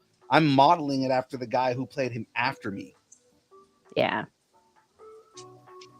Yeah, no, I think it's great. I feel like with Star Wars, they managed to get such good people to do each role. And in some cases, two people. Yeah. Yeah. And I mean, again, kind of taking that, the way that he played the character in Obi-Wan and especially in Ahsoka, Mm-hmm. it's like the dude 100% redeemed himself. Oh, yeah. And I didn't feel like he needed to be redeemed. I actually didn't mind his performance um, in Clone Wars and Revenge of the Sith. So I'll be honest, I wasn't a massive fan of the way that he played Anakin, but I always defended it because I would always say Hayden Christensen's portrayal of Anakin Skywalker was honestly just, he was a whiny little bitch. But he was supposed to be. And that's exactly the way I would justify it is, but what else would you expect Anakin Skywalker to be? Yeah. Like Anakin Skywalker needs to be a whiny little bitch. Mm-hmm. That feels like he's unloved and he's insecure. Oh gosh. He's an edgelord. 100% a fucking edgelord. Oh man. That's hilarious. And you've got Soul. And so the actor said, we did this on Tuesday. We were talking about this on Tuesday. So that he actually based Soul off of Qui-Gon. Qui-Gon Jinn, yeah. Which I find really interesting that an actor who's portraying a character that lived 100 years, not 100 years, but let's say 50 years before the Jedi Master that he was inspired by. Yeah. Something like that. I don't know. I don't have enough brain pan stuff. That can be a way to justify this is how Qui-Gon Jinn learned, because remember, they study other Jedi. Yeah. Yeah. So I think that, his tendencies, like, and Qui-Gon Jinn becoming a gray Jedi, I think a lot of that has more to do with his studying of Master Soul. Yeah, I could see that. I just think it's like an Ouroboros, so it's like it's eating. So because it's like, okay, this guy inspired this guy that inspired this guy, and it just keeps going around and around and around. But in universe, yes, I could see where Qui-Gon might take some of Master Soul's teachings and take that to heart, and that's how it is. And and there's nothing that says that Soul's teachings are different than how everybody else is taught at that time, because it could just be that was some of the doctrine. Although I do see that Soul does go his own way, because they're like, no, just bring her back. And he's like, not think I'm gonna do that. So. I'm trying to think, like, who else was Master Saul's Padawan? It wasn't Torben, was it? No, Torben was in Dara's. He was in Dara's Padawan. Yeah. And the Wookiee, Mm-hmm. the Wookiee, he was a Jedi. He wasn't a Padawan. So yeah, he wasn't. He was a master at that point. Yeah. So I think that, I don't know. That is interesting. And it doesn't seem like he has a Padawan now. So I guess they don't always take Padawans. Like, I wonder if it's like one of those things where you've got people that are like on the docket, and it's like, okay, Master Saul. Oh yeah, no. So you had a Padawan and they left. So we're not going to give you another Padawan for 5 years. It's like that kind of like, and unless in the end, Osha, comes back to the lights, to the light, and she becomes a master. Yeah, I mean, yeah, I could see that, but I don't know if I don't think either one. I don't think May or Osha are going to come back to the Jedi. Mm-hmm. I don't know what they're going to do, but I don't think they're going to come in. And if they do, okay, great. Well, because where I'm trying to get to on this is, you know, who would pass down the teachings of Jedi Master Soul, unless Qui-Gon Jinn was really just studying the archives. Yeah, I mean, I guess so. But Master Soul does teach. We see him teaching younglings. Yeah. So that could be it too. And I mean, he may have taught Qui-Gon, like had a class, because there could be some overlap. He's not, this is 100 years before. He's not that old in this. And as we know, they can master well into their old age. So, but yeah, so I don't know. Yeah, and I was going to say, well, Obi-Wan didn't have another Padawan, but then I was like, well, there wasn't a Jedi Order. So Yeah, there was no Jedi Order by the time that he was yeah. an old man. Right. I was like, well, never mind. Unless you call Luke his Padawan. I mean, I guess Luke could be. I mean, technically, Luke was both his and Yoda's Padawan. Yeah, that's true. But, you know, they didn't get formal with it. Mm-hmm. Because there was no Jedi Order at that point. Right, yeah. There was no Jedi Master Council. There was no really cool building. The building looked cool, I thought. Yeah. A little different, a little higher than it was. A little lighter. So do you think that there's someone at the actual Jedi Council that is involved with this new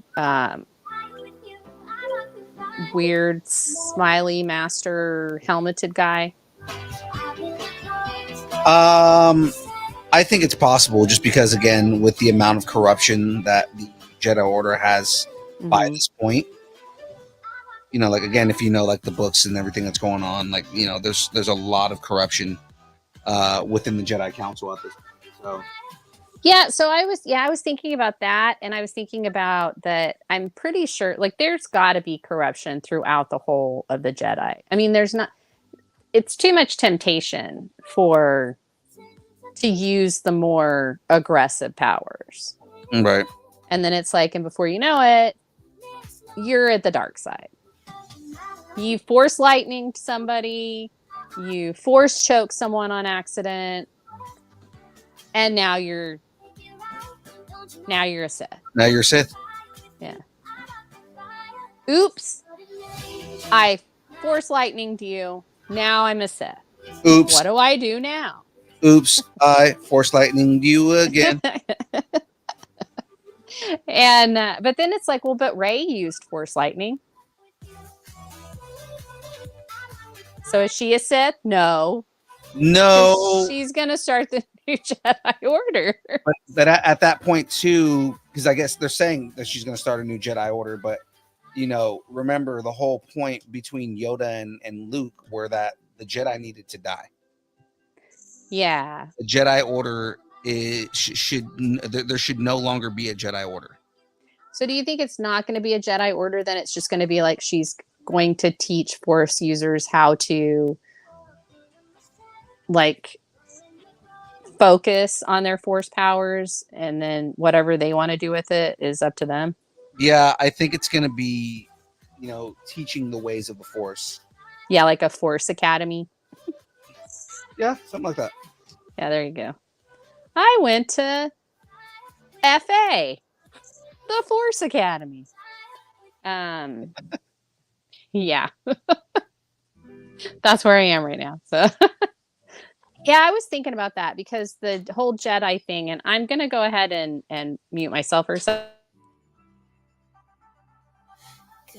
So the thoughts, something Force power users, something. Yes, sorry. I thought the dogs were gonna go apeshit because Husby's home, but no, they barely even said anything. So Even his most prized one, Proxy, just was like, "Oh, you're home. Okay, I'm just gonna lay here." I love Aaron saying, "My parents did a good job of training me to Dooku." Yeah, there you go. No, so I was no, I was thinking that because Yoda did say that the Jedi have to die. Like the whole thing just has to go away. Right. But I mean, and so I don't know. Did Rey learn anything though? I feel like since A New Hope, they haven't training you up to Christopher Lee level. No, so did she learn anything? Because they really haven't learned anything. Right. Luke didn't really learn anything. I want to know, like, what did they learn? What do these people learn? And that's the other thing is like a lot of people really don't realize like the Jedi in the way that we've been seeing them from like the prequels on and every other media that we see, that version of the Jedi doesn't exist anymore. Yeah, I just wonder because I'm like, well, I don't know. It's just been so haphazard. And then you got Luke, who had his haphazard training. Yeah. And then he tries to do a Jedi Order, and then we see how that goes. And now Rey, so it's like, did Rey and Luke really talk about him doing the Jedi, like everything that happened? They kind of did. But then it's like, so then she just said, hey, well, you know what? Let's try this again. No, it's failed 3 times now. I'm pretty sure maybe you should try something else. But, whatever. So Sewong said Rey did learn something. In Rise of Skywalker, Luke learned to admit he was wrong in his behavior in the previous film. Rey learned to tell everybody that her name was Rey Skywalker. That's true. Yeah. She learned stolen valor. There you go, stolen valor. Yeah, I just wonder. I'm like, I think that it'll be good. I'll like it. I'll like Rey's movies, whatever. I think it'll be fun. I really have been dying for a Jedi Order movie or series or something because I really think that's where they should have gone. I would love to see the whole Luke Skywalker and the Jedi Order and I would have loved to have seen that. Yeah. But they waited too long. And they all got old. It's I mean if they were to go back and do a young Luke story at all, like you wouldn't even have to do any de-aging. Get Sebastian Stan. Yeah, I think they should get Sebastian Stan. I think Sebastian Stan, they should have gotten him in the first place because he would be a really great Luke Skywalker. He looks like young Luke Mark Hamill. Like a young Mark Hamill. Yeah, I mean, I thought that too. When I saw them together and they were showing, I was like, oh my God, that's amazing. And who doesn't want Winter Soldier as Luke Skywalker? Come on. Well, he's gone on the record saying that if he were offered the role, he would take it. Yeah. Well, I mean, who wouldn't? Well, I wouldn't, but I have boobs, so that's probably why. You wouldn't want to be Luke Kina? No, I would want to be Leia. Concentrate. Because Leia's the badass of the 3 of them. You're not wrong. Yeah, she's the brains of the operation. She's the badass of the operation. She's a fucking heroine. I mean, that's the whole thing. Like, I think that's what we love about Leia is that she's not a damsel. No, she's not a damsel in distress. She's a damsel that'll deck you. Yeah, she is not a damsel. She falls in love with an asshole, but I mean, like, that's... Hello, the 70s. You and know, Hades. I love you. I know. Like, way to go, asshole. Say Wong, I think, I don't know that Chris Pratt actually wants to be Leia. I think he wants to dress up like Leia in the bikini, but I don't think he actually wants to play Leia. So I don't know. Would that be wrong for him to want to play Leia?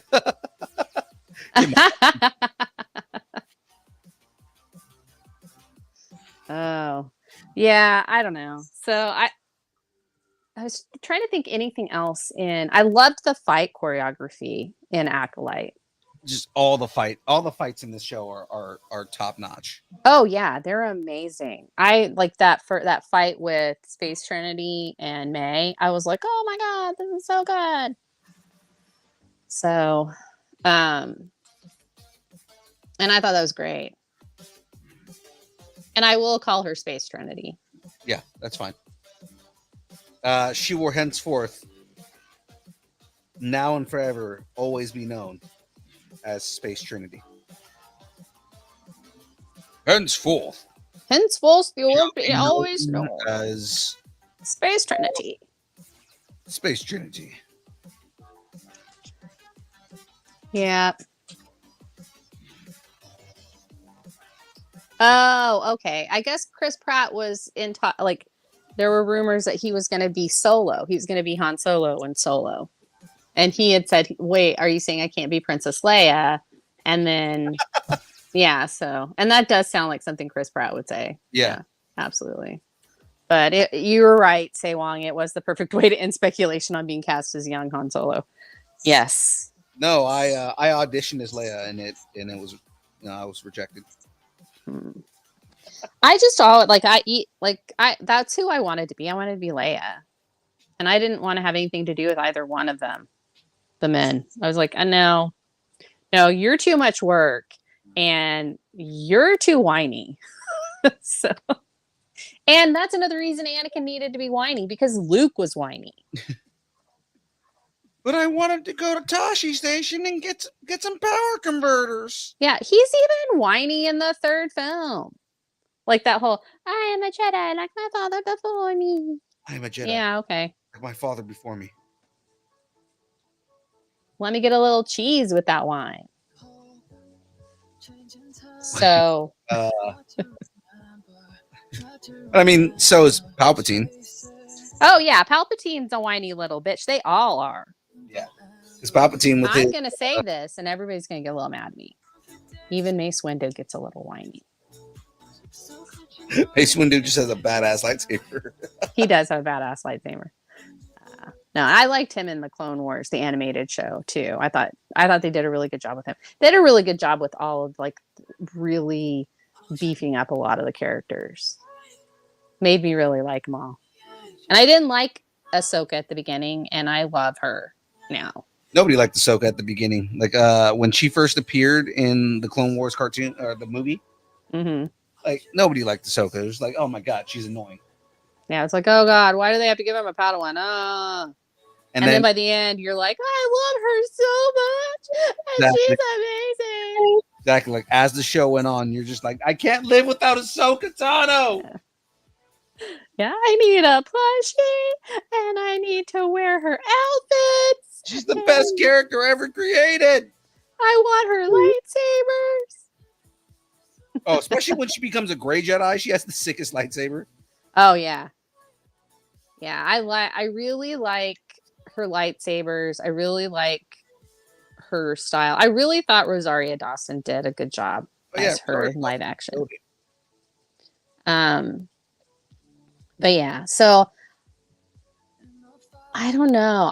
I like Acolyte. I can't really say, oh, I love this part about it. I love this part about it. Because it's a mystery. I don't want to be like, well, I love it. It's the best thing ever. Until it's done. Because we won't find out what is going on, really, until it's over. Right.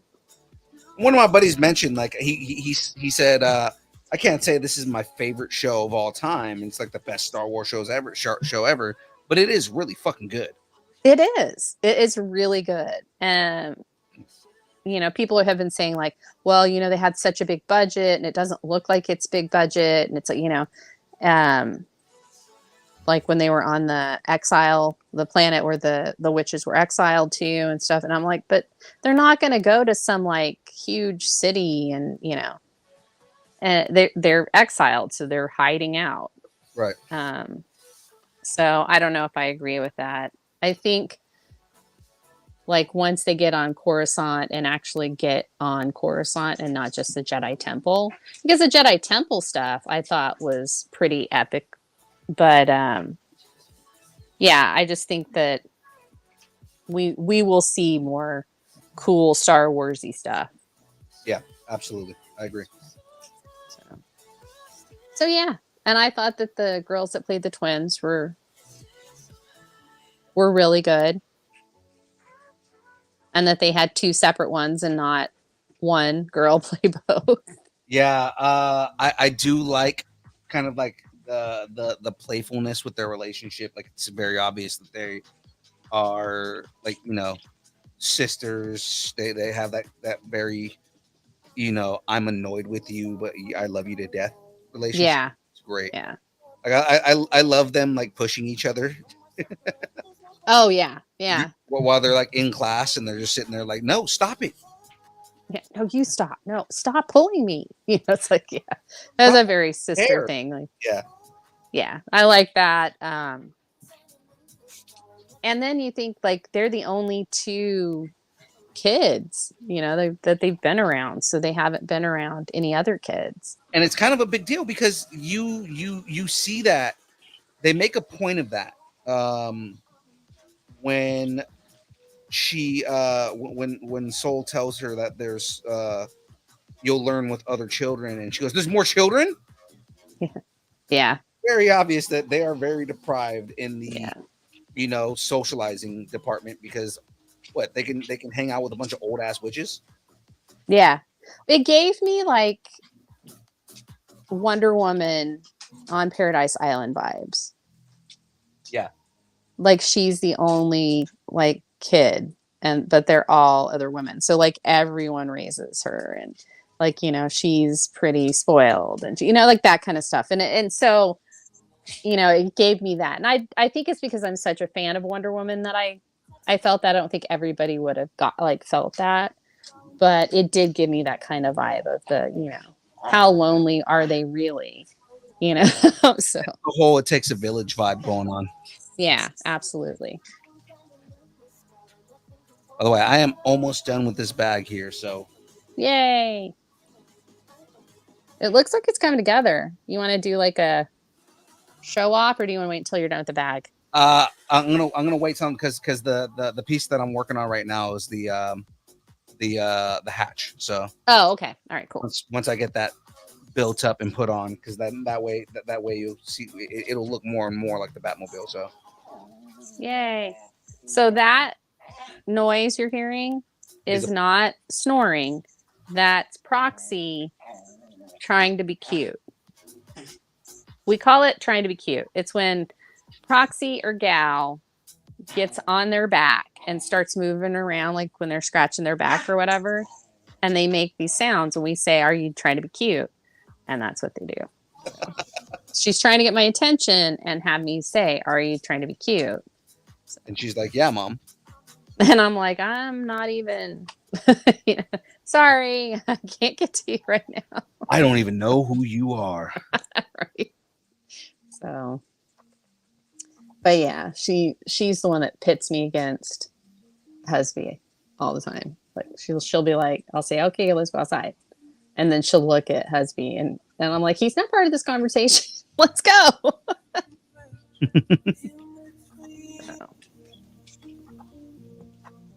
So yeah. I was trying to think, I want to see the Wookiee. Hopefully we'll get to see him next episode. Yeah, it seems like they're going that direction. Yeah. But then it's like, okay, so how well do these four know Osha? That's something too. Like there are a lot of questions that I have now that I know how they found her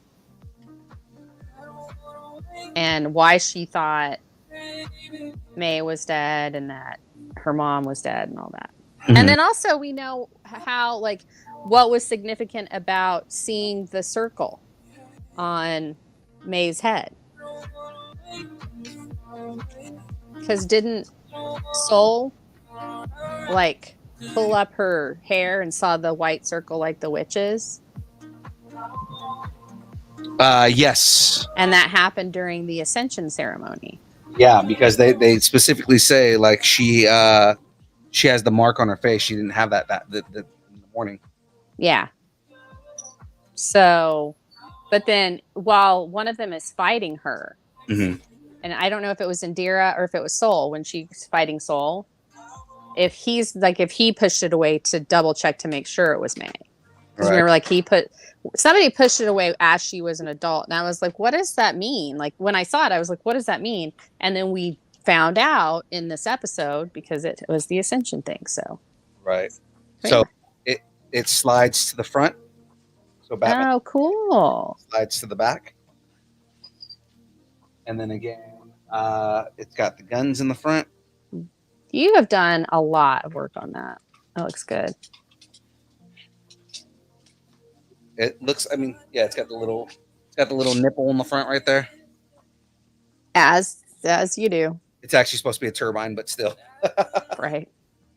Well, look. Originally, there were no nipples, and then there were. So. Bat nipples. Yep.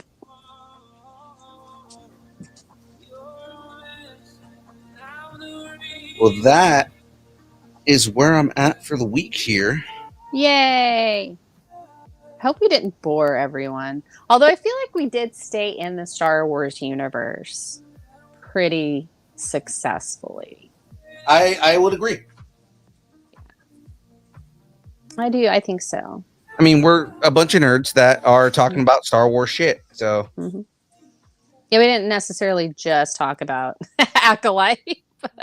That's just fine. I mean, you know, we're having a conversation about Star Wars. We're trying to have a healthy conversation about Star Wars. Yeah, absolutely. No, I thought it was great. I loved our conversation. I was just thinking about like, maybe we don't really talk about Acolyte, but we did and we didn't. But we don't want to really spoil a whole bunch of stuff if you haven't seen it. But I enjoyed it. I'm gonna watch it. Are you like how would you rate it? Like how would you rate where it is so far right now? So far, with the 3 episodes that we have, remember the Star Wars brackets? Yeah, I do. And I remember fucking Padme winning over Darth Maul as best overall character in Star Wars. Yeah, there are a lot more characters now. Maybe a Star Wars bracket should be done after the summer. Yeah, no. So I would probably so far give this, and we still haven't seen the lightsaber whip either. No, we haven't. I'm trailer. Really excited about that. Yeah. But I would give this 7 vibroblades out of 10 really angry twins burning down the entire fucking building. Burn this motherfucker down. Okay, I'm gonna give it 8 pips out of 10 fashion that doesn't change no matter what galaxy or planet you're on. Very, very true. Very, very true. I'm really enjoying it. I think it's a lot like Andor. I loved Andor. I love this like on the ground, like smaller story kind of thing with Star Wars because we get such epic stories in the movies. I feel like doing the smaller stories as series, I do think is better for Star Wars because you can tell the smaller stories in a serialized form and it should be good. And I feel like The Mandalorian proved that hypothesis. And now they've made the Mandalorian a big thing. So now it's getting a movie. But Andor and Acolyte and exploring different eras of the Jedi and how like flawed they are, I think is perfect, because I don't think the Jedi Order should be perfect. It should be flawed. Yeah. Because you've got people you've got feelings involved. And no matter how much you say, look, let's just squash these feelings, they're still going to come out, because in essence, we all as sentient beings have feelings and emotions. And so I do think that there's a flaw in that system. And I think that the Sith don't have it right either. I'm all about the Bendu. Nice. That's fucking deep cut. All right. Just throwing it out there, like the whole thing with this is what I like about this is it's telling the story from different points of view. So rather than just the line where it's from my point of view, the Jedi are evil, you are seeing the like the point of view from different peoples and different cultures and different things within this universe. Yeah. So you're seeing where, like, a lot of people just want, black and white. We're getting gray, like the Night Sisters of Dathomir are supposed to be evil witches, right? But when you see them portrayed in this episode, they're far from that. They're a family. They are. They're a community, they're a family, and they feel that this order, these monks, are coming to break up the harmony within their family. Yeah. Right. So, like, that's one of the things, and the thing is they also don't see themselves and the way they wield their magic and the thread as something that is purely evil. They're not doing anything where it's like we're doing things for the sake of being bad or with bad intention, like, whereas, they look at the Jedi as people who are coming to, these monks that are coming to kidnap our children. Right. Yeah. Well, and then one thing that kind of made me think in the last episode where Indira, she said, you're not supposed to be training children. Right. And that made me think, okay, so did the Jedi outlaw any other, like, sect? We'll say sect. I was going to say cult, but we'll say sect. Any other sect to train children that have Force abilities? Right. Like, is that, because that just seems like that sentence, that whole, we've talked to you before, you're not supposed to do this kind of thing. And I was like, well, did the Jedi, are we going to find out that the Jedi said, no, nobody else can train children except us? Right. And if that's the case, then, I mean,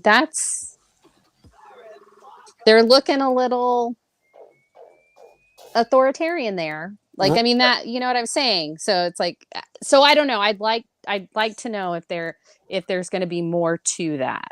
Right. And like I said, I love the idea of things coming from different points of views.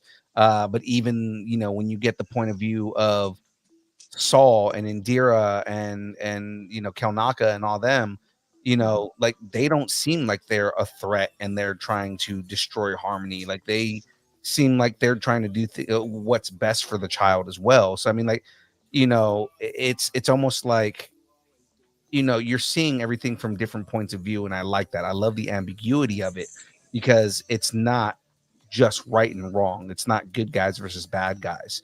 It is a very complex level of storytelling that mirrors real life. Yeah, I think so too. Like, it just shows you the flaws in the machine. Yeah. Like, where it's like, no, well, nope, you're not supposed to be training children. Well, it's like, wait a minute. So if I have a kid, I can't parent them? You know, it's like, so it's that kind of thing. It's like, you know, and so we don't know the back and forth between these witches and the Jedi, and if this is a special thing, and that there was a reason that they can't do that. We don't know any of that yet.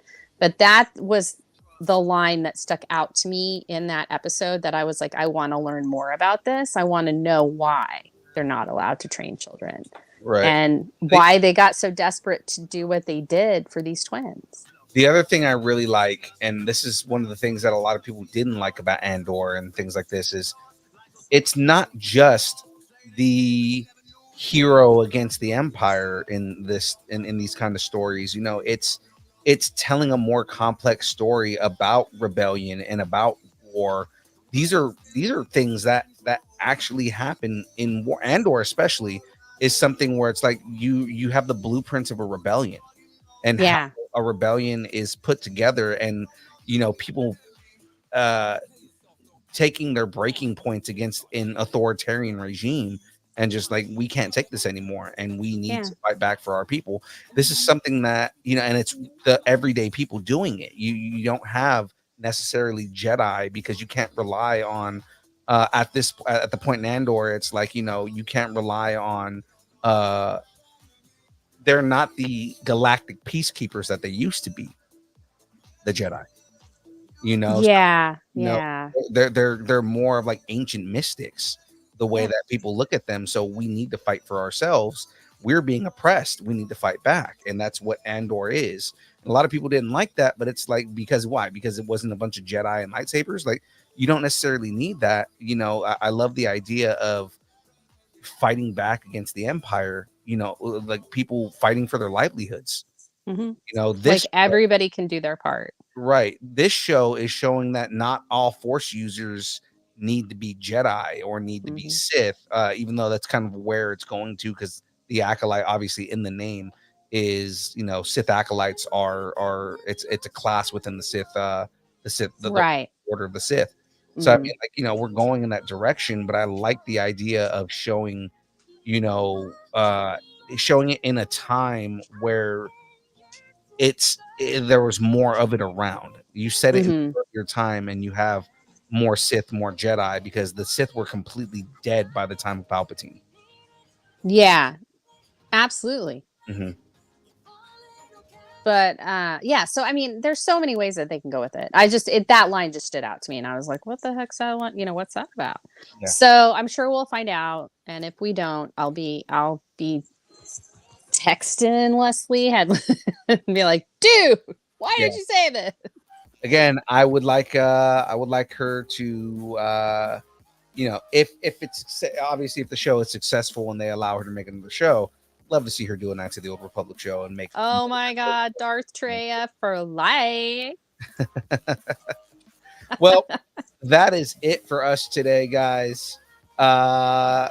Just again, remember, this Tuesday we are not going to be doing a download, but we will be back for the build next week, continuing the brackets. Frey, And I believe Graveyard will be back. yes, Graveyard will be Yes. back from his mental hell, His hellscape. his hellscape. You know, but yes, Frey, is there anything you want to let the audience out there know? Any pluggables? You know. Oh, well, so we did just drop a Journals of the Classes called That's So Wizard. It's That's So Wizard, I think is what it's called. Such an 80s reference. I love that. I know, right? And I don't make them up. This is totally all Shadoo. Wizard. That's So Wizard. Or The Wizards of Waverly Place. Oh, wait, no, that's its own show. So yeah, so we did just drop that on the channel. If you get a chance, go check it out. If you don't know anything about Dungeons and Dragons Wizards, you watch that and you'll know about it. And there might be a couple of funny jokes in there too. We do tend to get, especially because we did them all in one day. We're getting to Wizard, which is like, there's one right after it. So we got really slap happy towards the end. That's And got, yeah, and it got like, that's all I'm going to do. It's got the like that. And yeah, so and of course I'm on the download. I do occasionally show up in the build. I do the Saturday morning nerd out on Kyber K Productions. I also there's a show that we're doing, a recorded show called New Order, and we just finished filming the first season of that, so hopefully that'll be out soon, and I'll definitely let you guys know when I know when it'll come out. But I play a beastling in that, and the beast that I turn into is a corgi, so Of course. that will be it. So and she's inappropriate, let's just say that. So that's me. All right. Well, of course, for everybody out there, let me get to the right place here. Boom. Of course, ladies and gentlemen, you know who I am. I am your boy, Young Phil, the forgetful one, the one who forgets that he is doing a show, or at least that he's the time that he's supposed to be doing a show. Of course, ladies and gentlemen, if you want to connect with us, you can connect with us on all the social medias, everything Did you just say ladies and gefilte fish? Yes, gefilte fish. Instagram, Facebook, Twitter. It's not X. Still Twitter, not X, Twitch, TikTok, Threads, YouTube, Discord, MySpace, Vine, GeoCities, Friendster, Second Life, AIM, Farmers Only, Christian Mingle, OnlyFans. It's only pictures of Aaron Watson's feet and vandals, the beard, disgruntled and angry that he is at a place that he doesn't want to be at, and James's glasses, just sitting on a table and judging you everything that you do. Yeah, that's very on brand for his glasses. It is. At Distance Nerding. And of course, if you'd like us to break up with your boyfriend, girlfriend, significant other, pet, schoolyard bully, annoying neighbor, or just tell us how much you enjoy us, hate us, or wish the internet would consume us and spit us out at the feet of all of the Dathmorian witches, you can send us an email at dist. I didn't realize that this was the old school graphic where Yes. you've got the thug. What's that? What's the other font called? I don't know. It's like the thug. It's like Thug Life. That one? No, the one on Tuesdays. It's a different graphic. Oh, it is, because I made a new graphic for that, and I haven't uploaded it into the database on here yet, so I have to use it. Yeah. But what's that font called? I don't know, actually. I honestly lost this graphic, and I was like, I'm going to pick one anyways. So, entsnerding@aol.com. We will read it on the show. Yeah. So, I mean, I don't remember what that font was called. Whatever. Yeah. So I just think it's funny. I'm like, the other font. And you're like, I don't know what it's called. Yeah. You can't find our Discord. Okay, well, I'm going to have to remedy that. Before we end the show, let me get the link to our Discord. And I'm going to put that in the chat here. Yeah, everybody join our Discord so we can talk about stuff. Yeah, because we are talking about the Acolyte. And I expect we'll probably talk about House of the Dragon because I'm going to have some feelings about it. I've got to make another one for the boys, too. Oh, yeah, the boys. That started tonight. Happy Boys Day, everybody! Absolutely. The boys, like I said, I watched the first 2 episodes. It's great. Is it really bloody? Yeah. Is Kripke right? I mean, it is somewhat bloody, but I mean, that's like the story is good, and that's what matters. Okay, cool. All this stuff, cool. Let's see. I need invite people.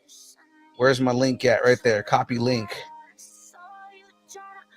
All right, guys, here is the link to the Discord. Of course, feel free to join the Discord, hang out with us. We're in there talking all the nerdy stuffs, putting that on Instagram too for anybody who's and if you guys, let's say if this one doesn't work, DM us on like Instagram or any of those places, and we'll get you another one because those do expire.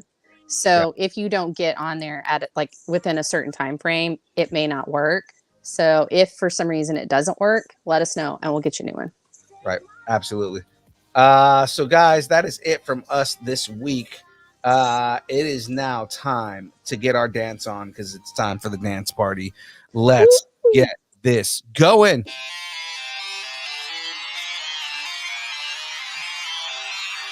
It's a dragon! It's a blue dragon. Chasing the blue dragon. No, it's because my favorite dragon on Game of Thrones is blue. Put him up, put him up, put him up, put him up. Put him up, put him up. Did you see the Aviation Gen Deadpool edition? I did not. You got to look it up on Ryan Reynolds' site. He's got the Deadpool vasectomy. And I want to get the Aviation Gen Deadpool edition now that I drink gin. Does Rob McElhaney's whiskey have a Deadpool edition? I don't know. At least I have no idea. I just saw the only reason I know about the Ryan Reynolds ones because I saw the thing today. These are tarot cards that are DC, guys. That's what I said before. I was like, are those DC tarot cards? Yes. That's awesome. They're fantastic. I love them. They're a dream come true. Literally. We'll see everybody next week.